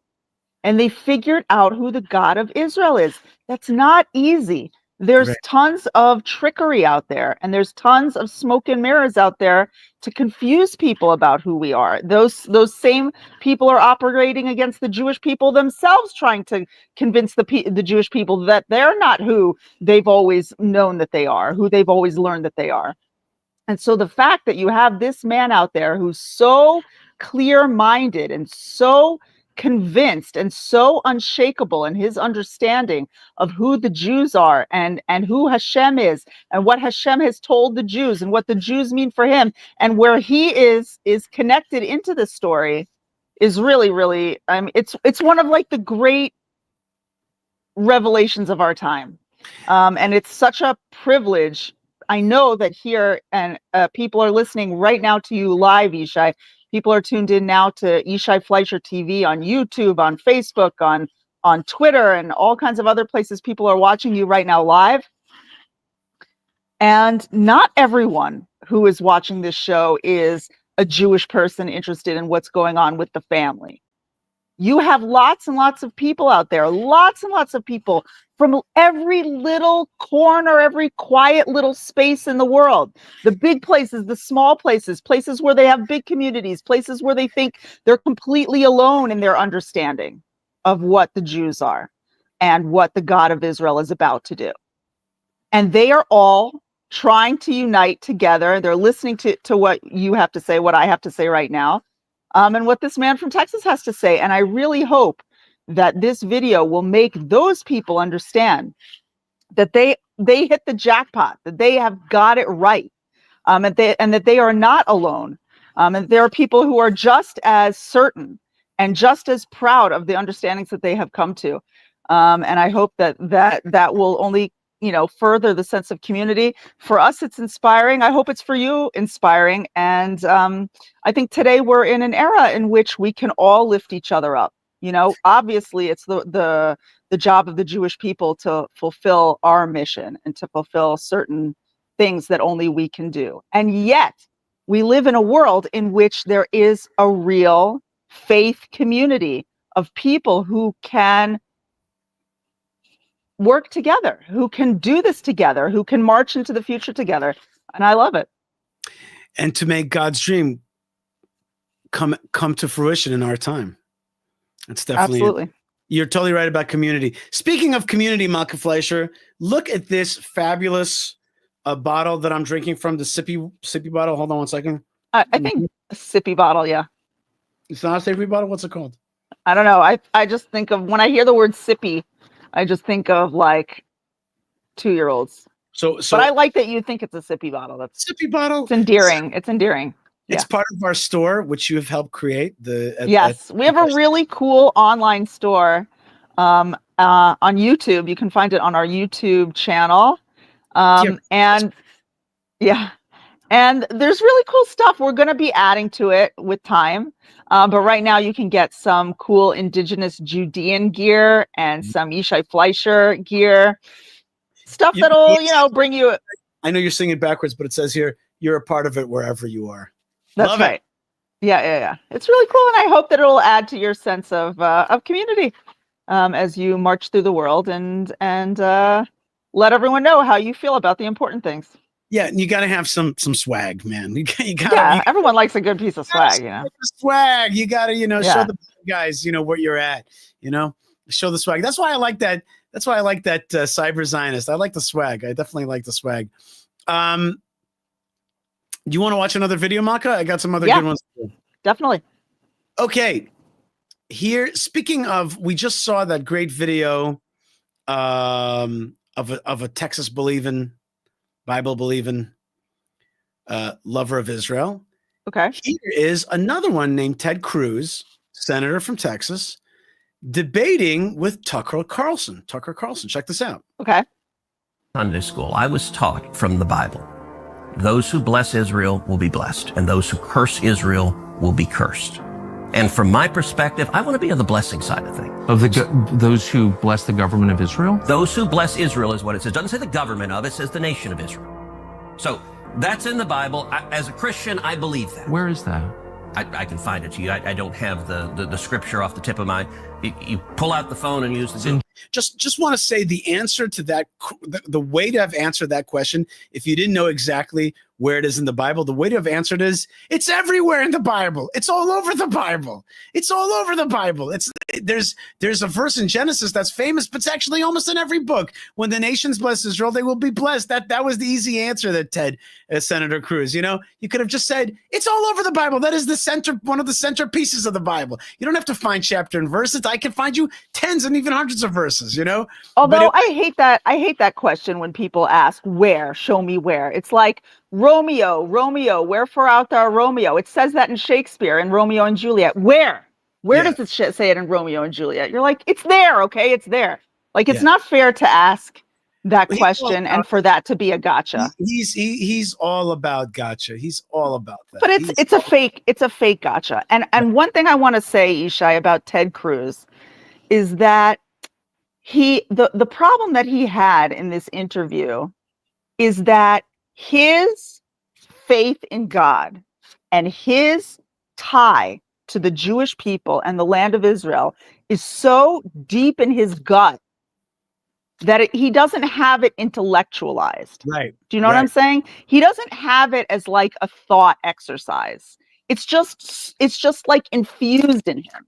So when Tucker Carlson wanted to talk to him about his belief in Israel, Ted Cruz is just like, those who bless them will be blessed. Those who curse them will be cursed. Come on. Like, we all know this. Right. And Tucker Carlson, who is not a believer in that, or I don't know what he's a believer in, was just like, wanted to like brain it out. And Ted Cruz couldn't brain it out because it's not a brain thing for him. It's like a soul thing for him. It's a heart thing. That's actually a great point. I really like that point a lot. And he could have said that as well. It's like I don't have it exactly chapter verse because I've been raised with that. It's all over my DNA. It's like infused in his DNA. Right. I like that very much. Let's keep going and see some more here. It's in Genesis, but so you're quoting a Bible phrase, you don't have context for it, and you don't know where in the Bible it is, but that's like your theology. I'm confused. See, you're not confused. You're just being a jerk. Right. It's fake. This is a fake gotcha. I wish you'd have said to him, like, you're being a jerk. That's not a real question. Yeah, seriously. Yeah, that's what I would have been. I'm like, that's a jerky thing that's a jerky way to ask a question. Like, you're not confused. You're trying to tell me I don't know, but I do know. I don't remember chapter and verse right now, but it's all over the Bible. My mom taught it to me. Like, I believe in it. Incidentally, he's right. It's there. And the fact that he doesn't know that exactly what chapter and verse has no bearing on the fact that it is there, and he got it right. Right. Let's keep going. What does that even mean? Tucker. I'm a Christian. I want to know what you're talking about. You're not a Christian. You're something fake. You're a Qatari sellout. Who knows what you Maybe are? he's a Christian. Maybe he's a Christian, but he's not a Christian the way that this guy is. I mean, he's a Christian, but it's not that he said that he's a Christian and he's not. I'm not here to debate who's a Christian. I'm Jewish. I'm not telling people who's a Christian. Right. But what is fake is his like pseudo innocent curiosity. Like, oh, I'm a Christian. I just would really like to know. Like, why don't you just? I'm just here to learn from you, Ted Cruz. Like, that's fake. I don't like that. That's definitely fake. Let's keep going. All right. Okay. Biblically, we're commanded to support Israel. We are commanded as Christians to support the government of Israel? We are commanded to support Israel. So that's what Genesis, that's what God is talking about. The nation of Israel, yes. And so is that the current borders, the current leadership? He's talking about the political entity called Israel? He's talking about the nation of Israel. Yeah, this is silly. I'm talking about the political entity of modern Israel. Yes, and that is You believe Israel. That's what God was talking about in Genesis. I do. But That country's existed since when? Yeah, bro. Yeah, like it's like I think he says it pretty clearly. It's like, yeah. You see, the thing is, I want to just fill in a little bit here. I want to be on Tucker for a second. Okay. Well, Ishai, I'm here to find out about things that I don't know about that I actually do know about, but I want to get you. So tell me. What's your question? What's your question, Tucker? Do you think that the modern state of Israel is what God meant when he said that you should bless those who bless you and curse those who curse you? Is that what he meant? Yes. Yes, it is. The Jewish people are one people that have gone through time, amazingly, and they had two commonwealths in the land of Israel, and miraculously, they're back in the land. The Jewish people are back in the land. And so, yes, we are commanded as lovers of the Bible, lovers of Israel, lovers of God, to support the Jewish state of Israel, which is the reincarnation, rebirth, renewal of the Jewish people in the land of Israel, the third commonwealth. And that's happening now. So yeah, that Israel that you read about in the Bible is this Israel now. Isn't that amazing? Isn't that okay? Wait, I'm going to keep going as Tucker though. Okay. Go ahead. Okay. But does that mean that you have to support all the things that the state of Israel does? No, you have to help Israel be the biblical state. And support what you think is right, what you think is biblical, but you do have to recognize that God is giving rebirth to his nation in the land as he promised. That ingathering is happening through these people. And so in general, we stand with Israel. This is just like you in general should respect your parents, but you can't, if they do something that's horribly wrong, you can't back that. But in general, you have to love your parents and honor your parents. In general, the Jewish people are good people. They're doing the godly thing. They're coming back to the land. This process is the ingathering, and you've got to stand with it. And you've got to stand with this thing. And that's an opportunity. It's an opportunity to be part of God. And that question itself kind of misses the point. It kind of skews it, because it's not about everything that Israel does. It's generally about what Israel is. Israel is the rebirth of the Jewish people in the land, as prophesied, as promised. And I want to be part of that. I want to stand with that. And nations that have supported Israel have been blessed. And the minute that they've turned against Israel, they've been cursed and shrunken. And so, yeah, like this is the great opportunity. And it was in the early 20th century that the British Empire, and even before that, the British Empire sought to use its power to give rebirth to the Jewish people. At that point, the British Empire was this giant thing, and it actually used its power to help give rebirth to Israel. And it was when they turned against Israel that they began to shrink, and they began to become what they are today, which is a jihadi-filled island in the North Atlantic. And so, yeah, I want to be on the good side. I want to be part of God's great vision. And I think that America, the best thing that it could do is to fix the sin of so many Gentiles throughout the ages of being anti-Semitic. And I want to be pro-Semitic. I want to be philo-Semitic. I want to be philo-Israel. I want to be pro-Israel. So it's a gift to me, Tucky Poo, okay? And your little tricky little questions. Oh, you don't even know your own theology, blah, blah, blah, blah, blah, blah, blah, blah. You're just not listening. You're just trying to trip me up on words, not on real meaning. I know what I mean. What I mean is that I love God and I love Israel. It's kind of simple. It's really kind of simple. You're just making things not simple on purpose, because you're a wordsmith. You're a tricker. It's prestidigitation. It's legerdemain. It's fraud. Okay. And what you're really trying to do is besmirch the Jewish people. You're really bringing a curse upon this nation, and you're fake. And even the president himself has now realized that you're fake. And yeah, you helped the president get in, but now you've turned dark. You've turned bad. You've become bought, most likely, or nutty, or both. And you don't understand simple things. The Bible says, love Israel. It's simple. It's not tricky. If you can't do the math, you're not a Bible believing person. You just want to use God for your own power and your own fame. And so, Tucky Poo, start listening to God again. I know what God is. My name is Ted Cruz, and this message has been thumbed up by me. That's right. There you go.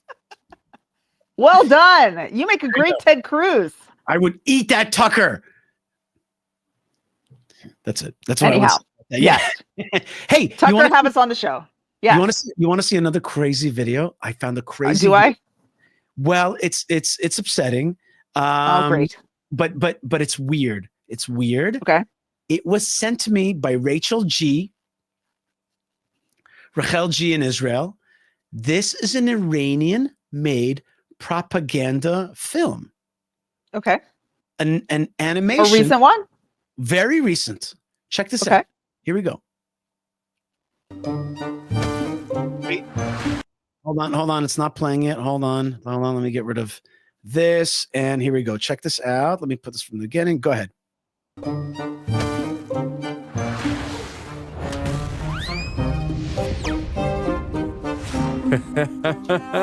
Bye-bye, David. You must be thinking about how to develop your business, David. Am I right? Imagine that in addition to your restaurant, you have 10 additional branches that will generate a lot of money for you and you will live happy. But there's a problem, David, that you have to solve in order to expand. You must leave Palestine and head towards Europe. And I will tell you why. In order to sell your brand's franchise, the Arabs will not be interested. And they will be afraid to partner with you as they have a problem with your country. But if you go to France or Germany, you will receive plenty of facilitations and perks because you are Jewish. It will be easier for you to open branches in every country there in comparison to the Arab and Islamic countries.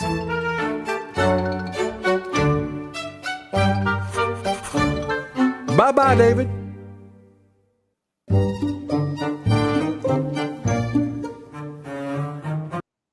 Okay, and if you see the credits, it's mostly Iranian folks. Yeah, the meaning What of did I just watch? The meaning What's of that? that video is you should go back to Europe because you're never going to get along with the Arabs. And this is an Iranian-produced film. And my next guest, right after you, Dr. Iranian produced. Where'd they get that Southern guy? Yeah, I don't know. Maybe they got it from AI. I'm not sure. But the point of that video is you're never going to be friends with the people around you because you're in somebody else's land and the Arabs don't like you. And I mean, I think that, yeah. If that video is actually an Iranian propaganda film, which I think it is, then you see now why they're so concerned about the Abraham Accords and by normalization with the UAE and with other countries and maybe the Holy Grail, which is Saudi Arabia. They're concerned with that kind of motion. Remember, one of the reasons for October 7th is the normalization of Israel with the Arab countries around us. That was one of the reasons that they had to pull this thing. So in order to distance that relationship from blossoming. Is that wild, that film? It's all kinds of ironic because the Arab world has like moved hard into Europe, and the Arab world and like the Arab populations have like influxed majorly into Europe, and the Arab countries are like more than ever opening their doors to Israel. So it's like the whole thing is exactly backwards. And you see their concern, Malka. You see what their fear is. You see what their fear is. Their fear is that we're going to continue to grow, and they want us to move out. I think this is also a kind of push for. It's interesting. I think it's a push for secular Jews to leave, and yet the depiction of the Jews. By the way, have you noticed that the side locks is a very prominent thing? It really is a thing that sets us as a different brand, as a different thing. It's interesting, right? I mean, that's what its point was. Right. That's exactly right. Yeah. Malka Fleischer, last thoughts from you regarding the end of this war or the end of this battle and the beginning of a sense of normalcy here in Israel. Any last thoughts? My last thought for now is that there is no last thought, because you never know what's the beginning of something, the end of something, the middle of something. Literally anything can happen on any day. That's kind of the feeling that we have here in Israel. I mean, we have seen some incredible things. We've seen some concerning things. Sometimes it feels like we're still like, trudging through the mud of trying to keep our country safe and to rebuild our country and rebuild our identity and to get to where we're trying to get to. And other days it feels like we have just witnessed some of the most miraculous stuff the Jewish people could have seen in the last 2,000 years.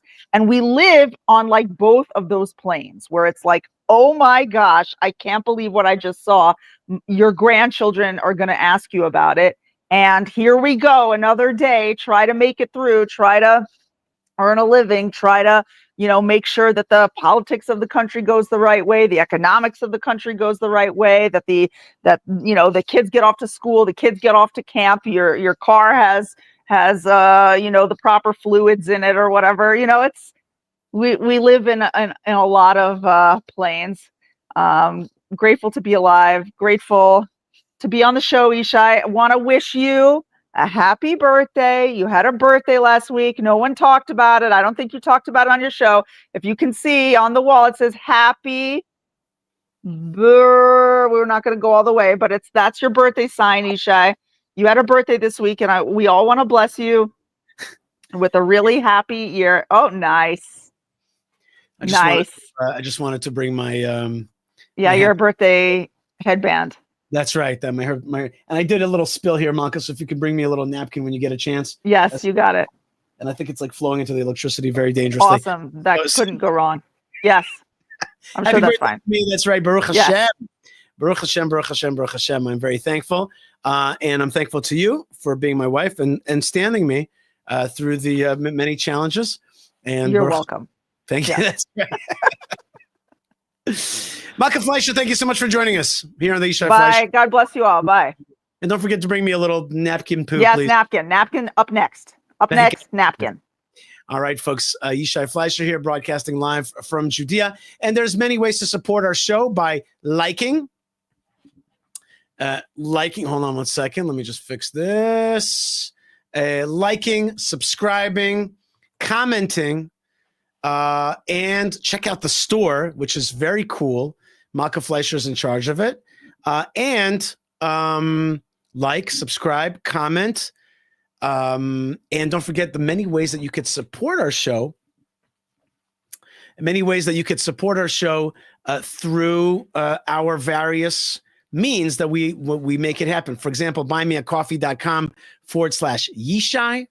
Very important. Really helps, makes a big difference, and really changes our ability to continue to broadcast. We need your help. And if you don't help us, then the other side wins. It's just that simple. So we really need your help, and we really appreciate your help. The other website is fightforisrael.org, fightforisrael.org. If you want to be a fighter for Israel, makes a tremendous difference. And remember, let's not let the bad guys win. So the good side is, Am Yisrael Chai, you're a part of it. The bad side is if we don't fight, the other side gets stronger. You could also subscribe, comment on Yishai Fleischer TV, and you can write me an email or invite me to your community at yishai@yishaifleischer.com, yishaifleischer.com. And don't forget, there's one more way to support, which is right now to super chat. Super chats make a big difference. I'd love to see a super chat. I'd love to read it out loud, and it supports us. Thank you so much for your support and your love. One of my mentors out there is Dr. Mordechai Kedar. He is, in many ways, Israel's premier Arab affairs analyst. For many years, he was at the Begin Sadat Center at Bar Ilan. He's a Middle East analyst for Channel 14, VP of Newsreel, and also spent 25 years as lieutenant commander in the Israeli military intelligence, and still, I think, serves in Central Command, or at least advises. And he's certainly a mentor for many of us who try to understand this region a little bit better. Dr. Mordechai Kedar, thank you so much for being with us today on the show. Yishai, it's my pleasure and my honor. There's a little correction. I think it's in English, Lieutenant Colonel. I said Lieutenant Colonel. Colonel, okay. And then very correct. I just said it in the American pronunciation, not in the British pronunciation. Lieutenant Colonel, that's what I said. I have it written down. Absolutely, and it's an honor to have you on, Lieutenant Colonel. Do you want me to refer to you as Lieutenant Colonel? Do you want to? No. Mordechai Kedar, it's enough. Doctor and professor and many good things. Okay, you've been around. You saw all the way to I'm sure you saw the Yom Kippur War. Yeah. Look, in the 6-Day War, in 1967, I was 15 years old. I know exactly what goes on. Right. And Yom Kippur War, you saw how Israel was surprised, how we lost the advantage, the air advantage. Our planes were being knocked down. And you saw that failure. You saw the Oslo Accords. You saw the Sinai Accords, the Oslo Accords, the disengagement, the war in Lebanon, the wars in Lebanon. But have you ever seen a week like this in your history, in your understanding of recent Jewish history? Have you ever seen a week like this 12-day war? Was it something special, or was it not that special? How do you see it? Not in my wildest dreams I could imagine such a thing. A war has casualties. And in the case of bombing in Iran, it means that airplanes might be knocked down, pilots might be, fall in prison, and then you start the negotiations of a swap between this and this, It's a long thing and very agonizing. To do such a giant air raid or series of air raids on Iran without losing even one airplane, without one casualty to the armed forces which conducted this operation, this is much beyond miracle. Even those who can imagine miracles could not imagine that this operation will start, first of all, with a strike against people. Nobody took it in account that Israel has the ability and the information to target commanders, officials, scientists of the nuclear program in their beds. To target them in their beds means that Israel knew that this guy is living in the 13th floor in the northeast apartment, and he actually is he sleeps in the room with the window number 3 from the right side of the building. To that accuracy, the information which Israel had worked. It means that the Israeli penetration from the intelligence point of view was and might still be tremendous in Iran. They are so suspicious at each other because they cannot trust anyone today. Israel had the information about so many people in the first strike to kill them in their beds at 3 a.m. It means that the Israeli intelligence is everywhere. Every person could be an agent of the Mossad. And this actually paralyzes the functioning of organizations, because if you cannot trust your colleague, how can you work with him? That's right. How can the facility work? It paralyzes things. It paralyzes organs of the government, army, Revolutionary Guard, and many other wings of the country, especially the nuclear facilities. Because apparently Israel knew how these facilities look, what is being done in them, where are they, how do the facilities look like, and all these details which Israel, and not only Israel, had, meant that Iran is penetrated by all kinds of agents which work, whether knowingly or not, with the state of Israel. This is mind-boggling for them, that their people were actually working for the Israelis, the Zionists. The Zionists. How come that has become such a bad word? Why do they think, I talked about this beforehand, why do they think that the word Zionist is like a bad word? How do you use, why is that a worse word than Israel? How do you use that as a derogatory? What Zion is the name of Jerusalem. It's a beautiful word. How could you use that as a negative term? Why has that become the negative term? First of all, Israel is the name of a nation which lived thousands of years ago. parallel to the Babylonians, parallel to the Assyrian, parallel to the Egyptians, you know, the ancient Egyptians, the Phoenicians. The Jews whom you see today have no connection to Bani Israel, to the sons of Israel. Oh, according to them. Right. Who are mentioned in the Bible and in the Quran.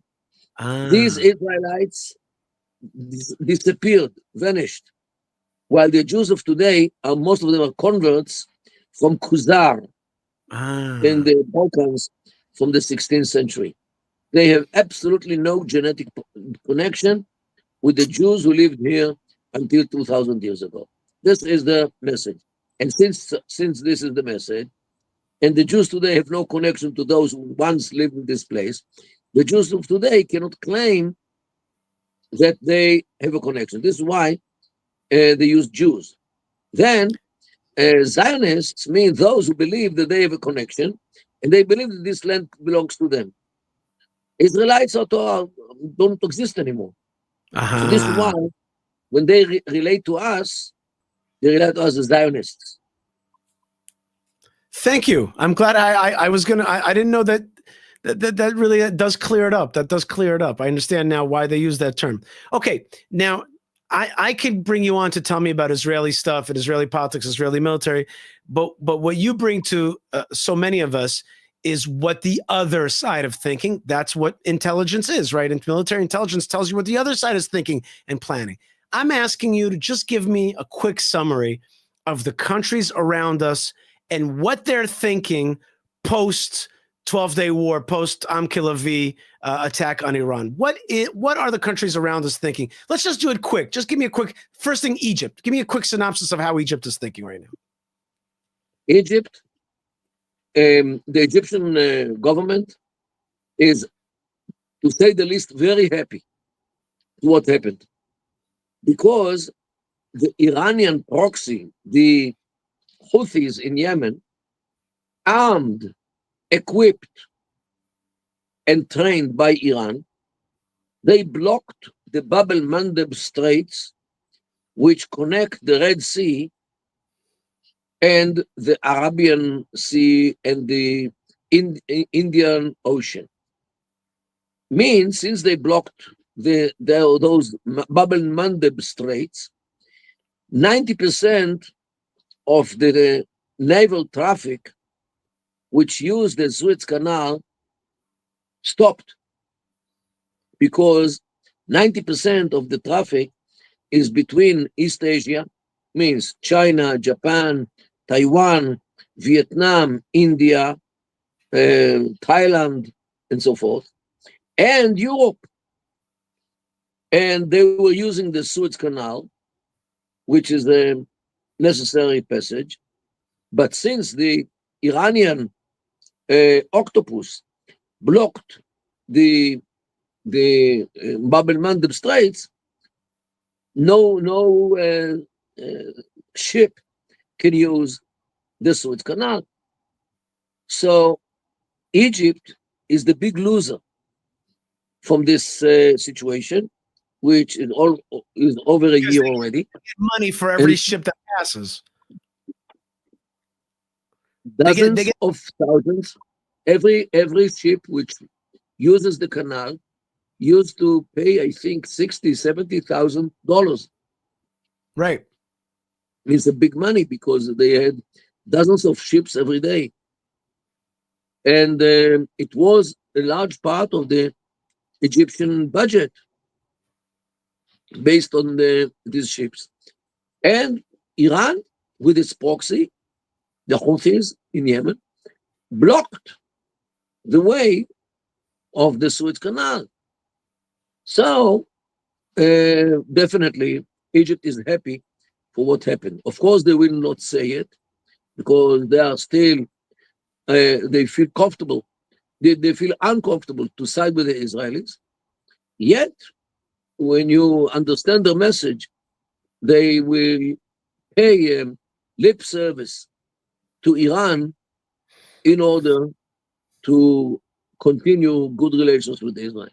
So this is the Egyptian hypocrisy, let alone the fact that the son of the President Sisi actually was in the head of the company which enabled people to smuggle weapons to Gaza, and he made a lot of money out of it, the son of Sisi. So definitely here Egypt plays on both sides. On one side, it wants the Iranian Hamas access to collapse. On the other side, they move or send weapons to them through Sinai. So this is the hypocrite Egyptian behavior to the last almost 2 years. All right. Jordan is very much afraid because there are threats towards Jordan from the Iranian army. Whether it will be implemented or not, I have no idea. Yet, from Israel's point of view, Israel wants Jordan alive and kicking as a buffer zone between Israel and whatever happens in the east, like Iraq, like Hamas. This is when it comes to Jordan. Yet, the Jordanian kingdom has some problems. They say that they have geriatric diseases, although they are still suffering from pediatric diseases. Okay? Say it again. One more time. They suffer from geriatric problems, although they are still suffering from pediatric problems. Meaning? What's the Rashi on that? Meaning that they are fairly young state, was established like 100 years ago, and they are corrupt as old states already. Right. By the way, the Palestinian Authority is the same. That's right. Young. What about the folks in Qatar? What's going on with Qatar these days? What's going on with Qatar? Qatar feels very bad because the Qatar backing means Iran is not significant anymore. When Iran is defeated, when Iran is weak, and Iran cannot back Qatar. And I actually wrote a tweet on Twitter, it was last week, and in which I said that means after the war, after Iran was weakened by Israel, the Saudis have the opportunity to do what they desire to do for many years, to send some jeeps into Qatar and to catch the Al-Thani family and to put them in jail where they deserve to be. So I wrote it in Arabic. And I published it on X. Wait, read it to us in Arabic. Read it to us in Arabic. Well, in Arabic, I'll read it to you. Yeah, there's Arabs who watch this show. Let's do it.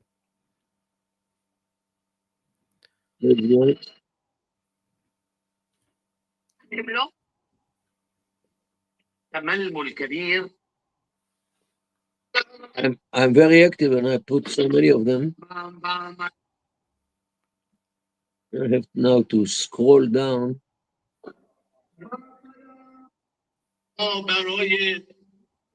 You know, today there were the funerals.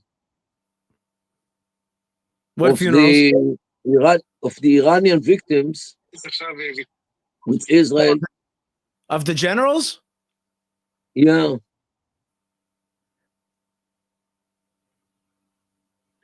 Today, like 20 of them, I think, were buried today. Okay, here it is. In Arabic or in English? Read it in both. First in Arabic. Okay, I'll translate it. رسالة مفتوحة لسمو الأمير محمد بن سلمان ولي عهد المملكة العربية السعودية المحترم. An open letter to His Majesty the Emir Mohammed bin Salman, the Crown Prince of the Saudi Arabian Kingdom, or the Honorable Crown Prince of the Saudi Arabian Kingdom. بعد التحية والإجلال, after my regards and my exaltation. لقد حان الوقت لتخليص المملكة وجيرانها وباقي دول العالم المتحضر من شر آل ثاني بعد أن انهارت سناداتهم شرق الخليج. Time has come to rid the kingdom and its neighbors and the rest of the civilized world countries, to release them from the evil of Al Thani.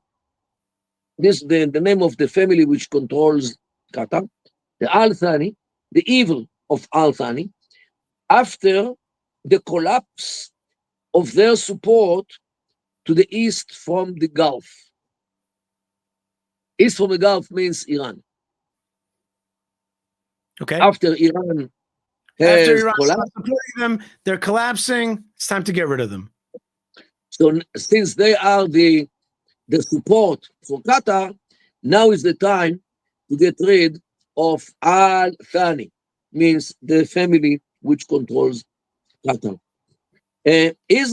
إسرائيل والولايات المتحدة الأمريكية قامتا باللازم وفتحتا أمامكم الباب لتحويل العالم إلى مكان أفضل للعيش فيه. Israel and the United States of America did what they had to do in order to open in front of you the door to turn the world to a better place to live in. المكان اللائق بآل ثاني موجود وراء الكتبان وأنتم أدرى من الآخرين بشرهم وجرائمهم. The appropriate place for Al Thani, means this family which controls Qatar, is to be found behind the bars, and you are aware of it way much better than the others, or you know much better from the others their evil and crimes, means the Al Thani evils and crimes. هذه فرصتكم الذهبية. This is your golden opportunity. والمصلحة الخاصة والعامة تطلب منكم انتهازها اليوم قبل الغد. And your private and the general interest asks you to take advantage of this opportunity today before tomorrow.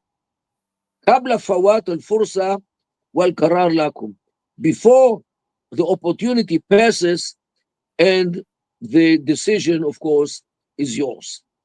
مع فائق الاحترام والجزيل الشكر, with a lot of honor and gratitude, نيابة عن العالم المتحضر, in the name of the civilized world. Dr. Mordechai Kedar, Israel. This is the open letter, open message to Mohammed bin Salman. You know how many people watched it? 270K.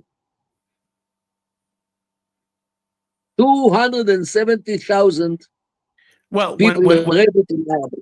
When an Israeli academic and analyst tells Mohammed bin Salman to get rid of the leadership of Qatar, and by the way, what is the correct pronunciation of Qatar, please? What is the like? Qatar. There's so many Qatar. Okay. Qatar. When an Israeli Arabic speaking academic and analyst, tells a piece of advice to the crown prince and says, get rid of these guys. And by the way, just to clarify, can you tell me, is there a history between Qatar and Saudi Arabia? Is there a reason why you said that you hinted, you said, MBS, perfectly well, you should get rid of these guys because these are bad folks. What is the reason that the Saudis should think that the Qatari leadership are bad folks, the Al Thani family? First of all, the Al Thani family are operating Al Jazeera. Al Jazeera attacks Saudi Arabia on right, left, and center constantly. In a shameful way. This is one thing. Second thing, Qatar is sponsoring the Muslim Brotherhood, the biggest enemy of Saudi Arabia. Thirdly, Qatar is in bed with the Iranians, the enemies of the Saudis, because the Saudis are Sunni Wahhabis and the Iranians are Shia, and the Saudis view the Shia as some kind of heresy, no less. So, and there are many more reasons for hatred between Saudi Arabia and Qatar. And Qatar, actually, the Al Thani family, are remote relatives of the Saudi ruling family. And they are also Wahhabis. Qatar is also Wahhabi from the religious school, Wahhabi school of thought. They belong to the same school. Yet, they are much more open than the Saudis, are much more modernized, much more, a small country, so they are much more, I would say, flexible, because they are small. Saudi Arabia is a very heavy country with dozens of millions of people, and the ruling family, which is very much afraid of what might happen. And not only this, Mohammed bin Salman, I'm afraid until this very day, is not viewed as the legitimate successor of his father by the family, by the ruling family. They think that he should not be the next king. Why? First of all, he is the first, the modern state of Saudi Arabia was established like 100 years ago, a bit more, by Abdulaziz ibn Saud. And that's why it's called Saudi Arabia on his name, Abdulaziz ibn Saud. All the kings, and he passed away in the 50s, all the kings since then, Sultan, Khaled, Fahad, Abdallah, today, Salman, all are half brothers. They are sons of the same father and not the same mother, because he had many wives. And when I say many, I mean many more than 4. And his sons are the kings since he passed away. However, these sons become older. And there is only one of the brothers, means the sons of the founder, who is eligible to be a king. His name is Ahmad.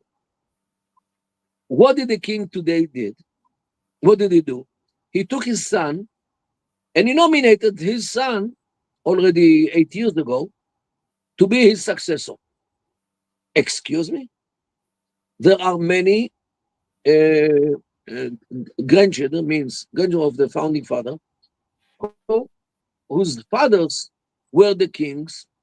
Why your son should be the next king while we are, first of all, double in age from him?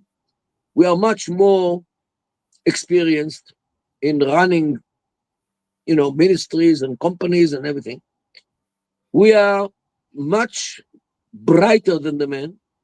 Mohammed bin Salman, until he became the crown prince, he was collecting yachts and cars and some other things as well.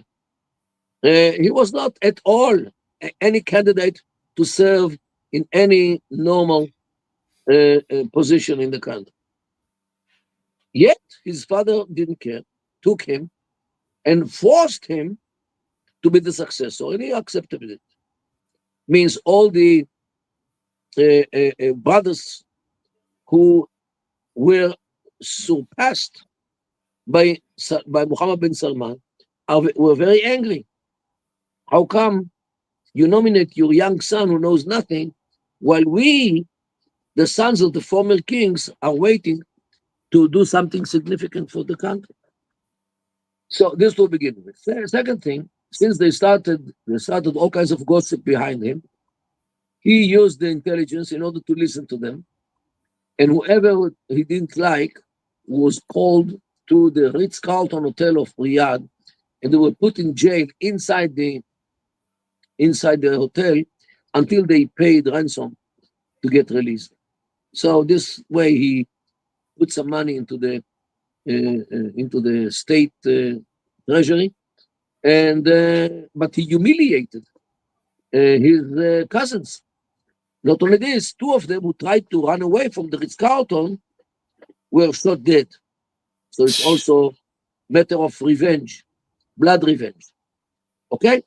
Then came in October 2018, came the fiasco with Khashoggi in the consulate, the Saudi consulate in Istanbul, in Turkey, who was murdered and apparently was sold by the agents of Saudi Arabia, who did a very, very clumsy job going there and working there. Who with the right mind does such a thing in the consulate? You do it in a hotel, you do it in somewhere which will not show that you did something nasty. Okay? So Mohammed bin Salman was accused to be responsible for this fiasco. Then he was also accused for deepening the war against the Houthis in Yemen, who was a total failure of the Saudis, this war. So, to say the least, if the end of the day, his father is still alive. In the end of the day, when his father passes away, I will not be surprised if Mohammed bin Salman will not be the successor. But you still addressed the letter to him. You did address the letter to him. Yes, because right now he is the one who is in charge of Saudi Arabia. But because of these problems of his nomination, I will not be surprised if at the end of the day he will not be the king who will inherit the kingdom.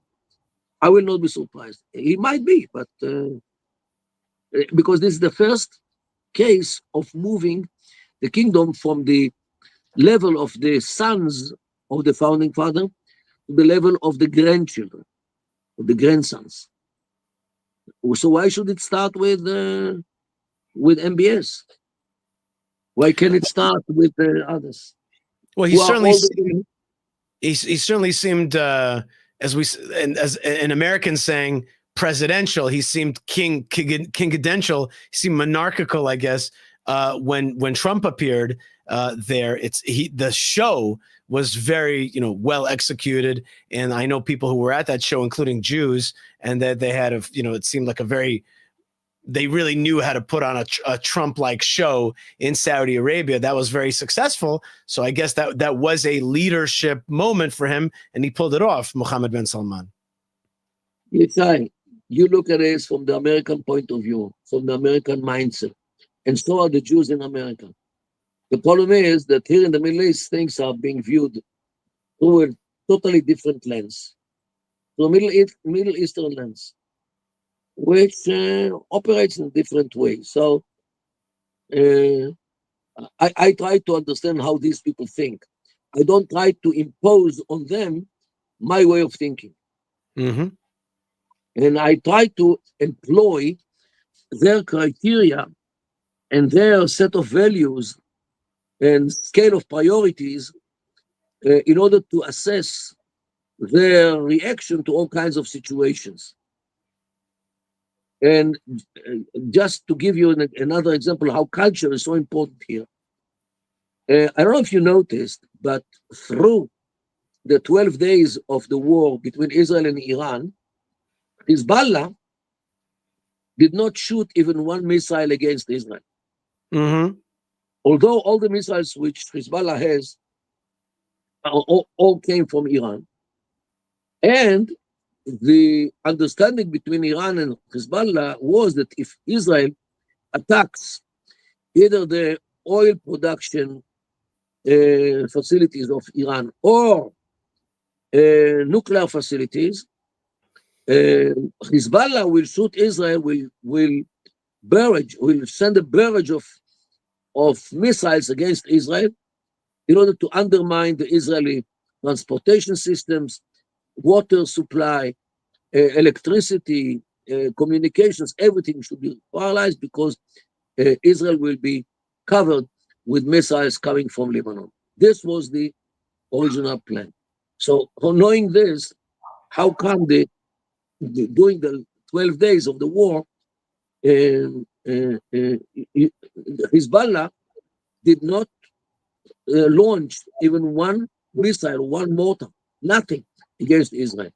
Was this deliberate or not? And let me ask, and the question, and the answer is very simple. It was a revenge against the Iranians. Why? Mm-hmm. Since October 8, 2023, when Hezbollah started the war, this war, which Hezbollah started, just like what Hamas started a day earlier, was not according to Iran's order. Iran armed them. Iran equipped them. Iran trained them. Iran gave them everything which they need in order to keep them as a force against Israel if Israel attacks the nuclear system of Iran, and this attack should be carried out by any means possible. So this was the plan, the Iranian plan, not to start war on October 7 and 8, Hamas and Hezbollah.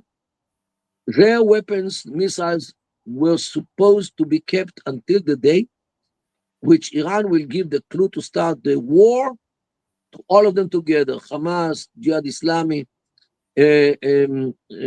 those in Syria, in Iraq, in Turkey, in Yemen, in all the proxies should together start launching missiles against Israel, and Israel will be destroyed in a week. Destroyed totally in a week. However, Hamas, and one day later, Hezbollah started a private war against the Iranian will.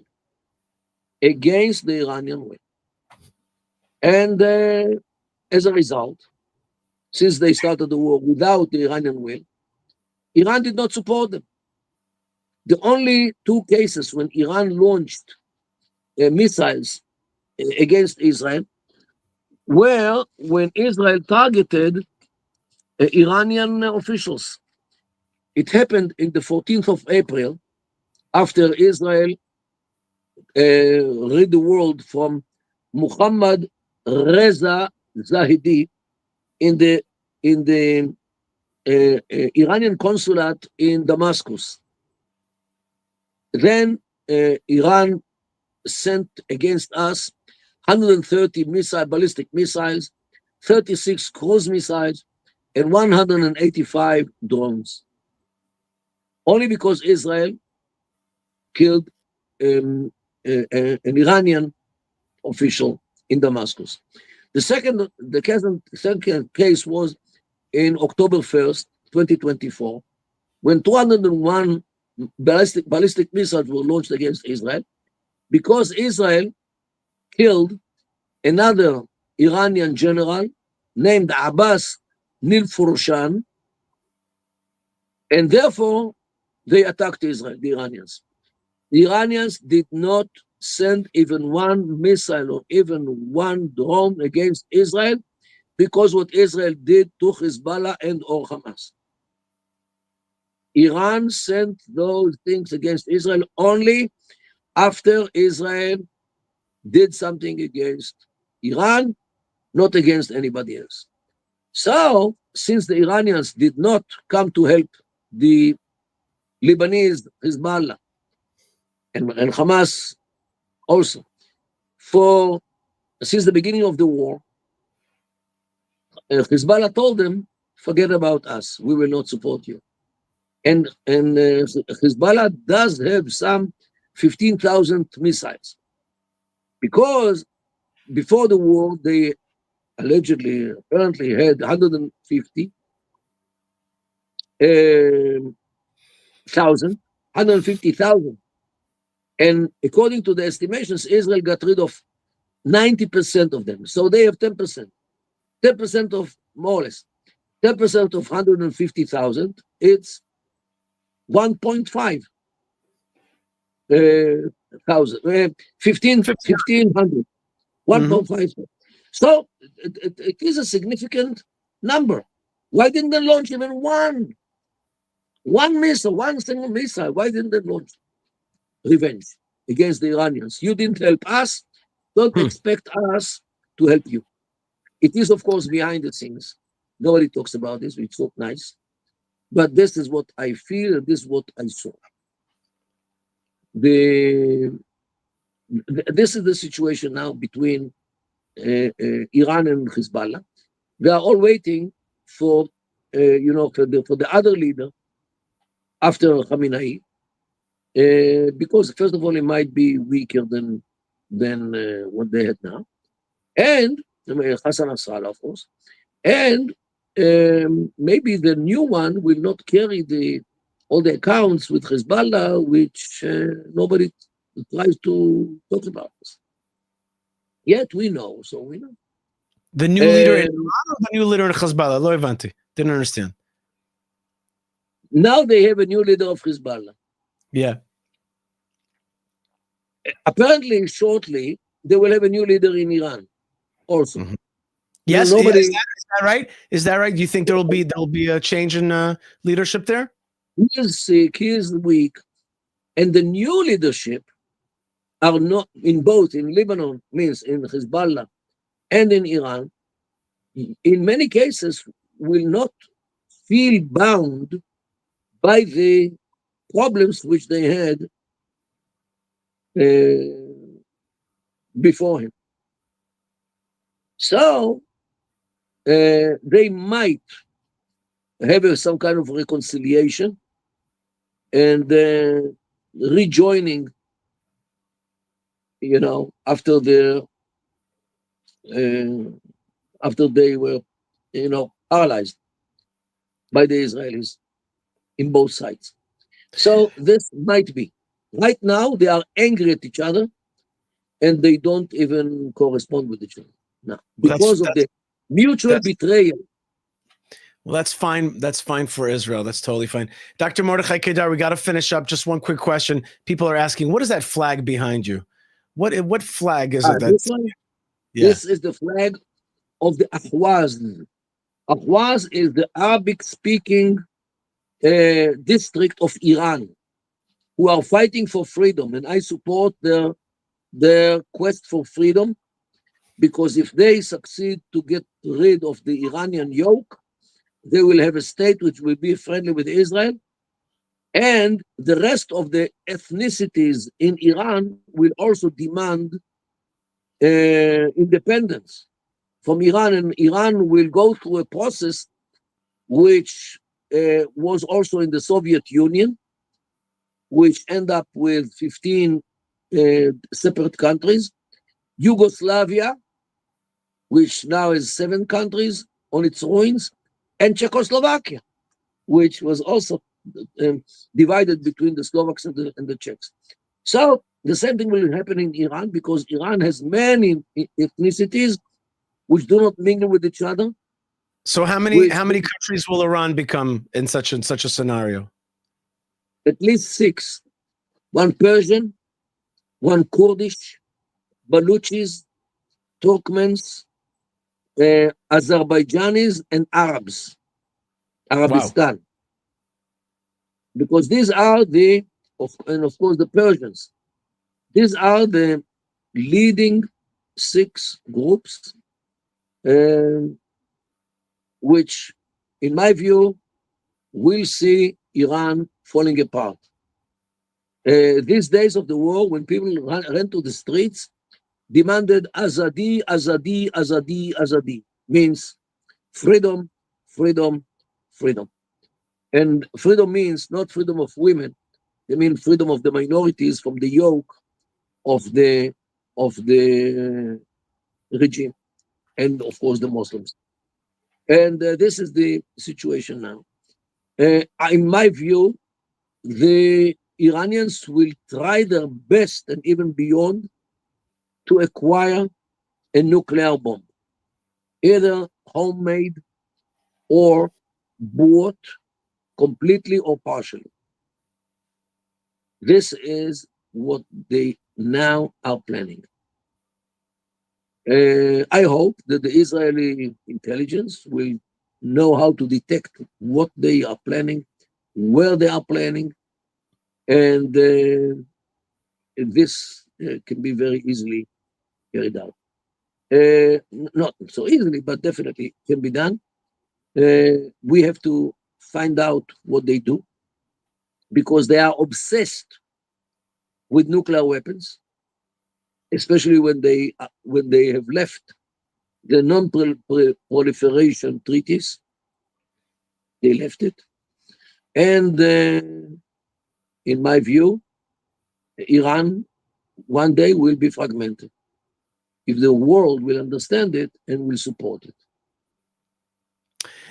Dr. Mordechai Kedar, thank you for all of your time tonight and helping us really understand a lot of stuff that we don't understand about Iran and about the region, about Mohammed bin Salman. And thank you for reading us your letter to Mohammed bin Salman calling for regime change in Qatar, actually, and also the potential fragmentation of Iran. Dr. Mordechai Kedar is many things, a mentor to many, served for 25 years as lieutenant colonel in the Israeli military intelligence. Still advises there. He studies radical Islam and has gained fame on appearing in many Arab media outlets in Arabic. And he's also a Middle East analyst for Channel 14 and VP of Newsreel. Dr. Kedar, thank you so much for being with us. We appreciate your time. Thank you so much. Alamak. Bye. Bye. Kol tov, toda. Nothing like Dr. Mordechai Kedar, really one of the most special folks that we have on. A tremendous amount of knowledge there. And there's a lot of people to fight for liberation for. There's a lot of people who need liberation. And that's why Israel is Liberation Nation. It has liberated the world from the threat of Iranian nuclear arms. And it continues to liberate. And there's more people that need liberation. It liberated the Syrians from the Assad regime. It's in the process of liberating Gaza from Hamas. We're in the process of taking care of this region. One way or the other, we're going to unravel the dark jihadism that's out there. B'ezrat Hashem, with the help of God, the young people of this world will see Israel for what it is, which is a light onto the nations. And that's exactly what we try to do here on the Yishai Fleisher Show, Yishai Fleisher TV. We try to be a light unto the nations with truth, with knowledge, with spirituality, with strength, with information, with a little inspiration, and a tad of entertainment, and a tad of live streaming to connect to all of you out there. There's a lot of great people out there with so many messages that make so much sense. For example, Chaim Weingarten, young man, says, I want to work for you in Hebron. Of course you do, because Hebron is awesome. So be in touch with me directly. I have here, Rada Siam says, Shalom from an Indian Zionist. I love it, baby. I love it. Indian Zionism. I got to go visit India. I haven't done it yet. It's time for me to take a tour to India. A lot of people love Malka. They think that she's the greatest. Why doesn't she live near me so we can offer her, can have coffee and cake, crumb cake? Well, why aren't you living in the land of Israel? That's the question there. Love from Kent, Ohio. Am Yisrael Chai. Love that. And let's see what else. There's all kinds of messages. Oh, Virika Ulikan sends 10 euros on a super chat. And she said to me also, happy birthday, Toda Rabah. Happy birthday to me. And I send you guys blessings. I send you a blessing right back. Gigi Ryder says, sadly, Marxists have defined cool. You're right. Without identifying as Marxist. Absolutely true. Marxists wanted Yasser Arafat to be the new Che Guevara symbol. Absolutely correct. They are very smart in the way that they operate. They really do understand cool very, very well. And Gary says, hello, Yishai, standing with Israel from Britain. Shalom, and shalom right back to you. I got this message from Shalai. Gaza is Israel, always was, always will be. Same with Judea and Samaria. You bet, ugly boy. I don't think you're ugly. I think you're beautiful. All right, folks, it's late night here in the land of Israel. I am sending you blessings from the land of blessings. I want to thank my producer, Yo.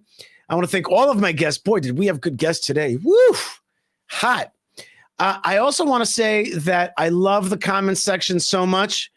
I do want to make it clear that this channel is not a Christian channel. It's not a Muslim channel.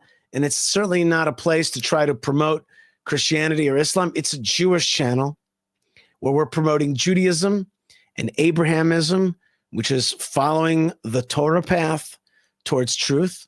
We do not believe in the veracity. We respect other people's beliefs, and they have their place, absolutely.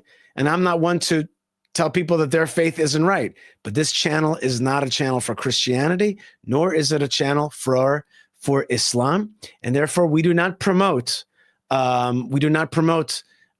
Christian texts or Muslim texts, but rather the Torah texts and the canon of the Tanakh, the Jewish Bible, and following God's ways through the Abrahamic path of Judaism. And so God bless you guys, all of you, for discussions about Christianity, but at the same time, I tell you honestly, this is not the place for that because this is not a Christian channel. I get a lot of Christian good folks who love Israel, and I love them right back. But that doesn't mean that you can promote Christianity through my channel. And the same thing with Islam, but we have more of an issue with folks of trying to promote Christianity. Sorry, guys, that's just not the place to do it. But in any case, and CC says, Dan, I'm Christian. He says, wait, I lost it. He says, I'm Christian, and I love you. And I love you right back, bro. With all seriousness, I do. But at the same time, my channel is not one to promote Christianity. It just isn't, because I don't believe in Christianity. I don't believe in the Christian texts or the veracity of them. I respect other people who have that faith, and I have many, many friends from the Christian faith and other faiths, and I truly do respect and love and think that everybody's got a path. But this channel is a Torah channel. This channel is a Light from Jerusalem channel. This channel is the channel through the prophets of the Jewish people, and the promotion of a Torah way for non-Jews and Gentiles to come to God as well. That's what this place is about. I hope you can respect that as I respect you as well.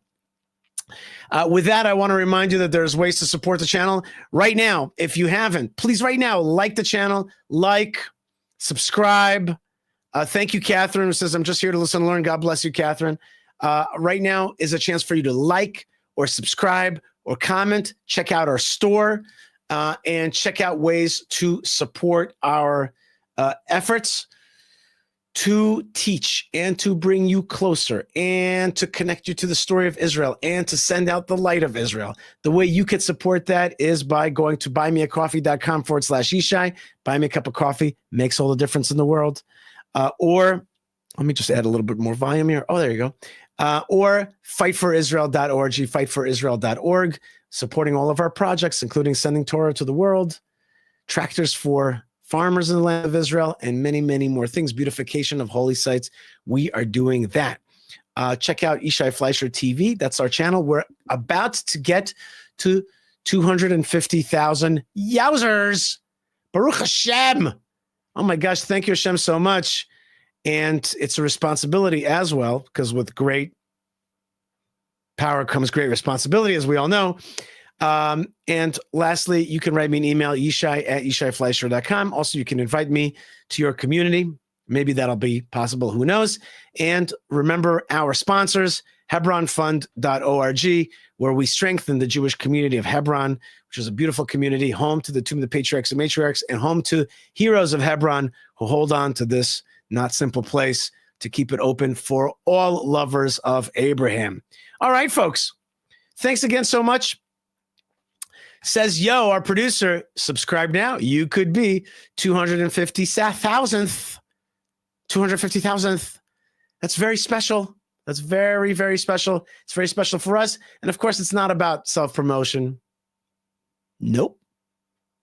It's about channeling God's presence into this world. It's about bringing his presence into the lower domains. It's about making Israel stronger. It's about Israel's narrative being stronger. It's about a beautiful world that can come through the light of Israel. It's about Am Yisrael Chai. Thank you, Repi.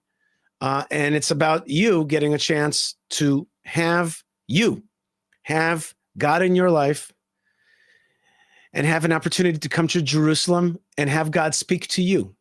Because that's what happens when you come to Jerusalem. When you come to Jerusalem, God speaks to you. Isn't that beautiful? Isn't that the most beautiful thing in the world? God wants to talk with you. And he wants you to pilgrimage to the land of Israel. Jew or Gentile, there's one God. His home is Jerusalem. That's his abode. And he wants to talk with you. He wants to send you a message. And you have an opportunity to come and hear it for yourself. God bless you folks wherever you are. Long show, lots of blessings. I send you lots of blessings from the land of blessings. Stay calm, stay connected, stay part of the story. Stay strong wherever you are. Keep rebroadcasting the truth and light from Jerusalem. God bless you. Lots of love and lots of blessings from the land of blessings. And shalom.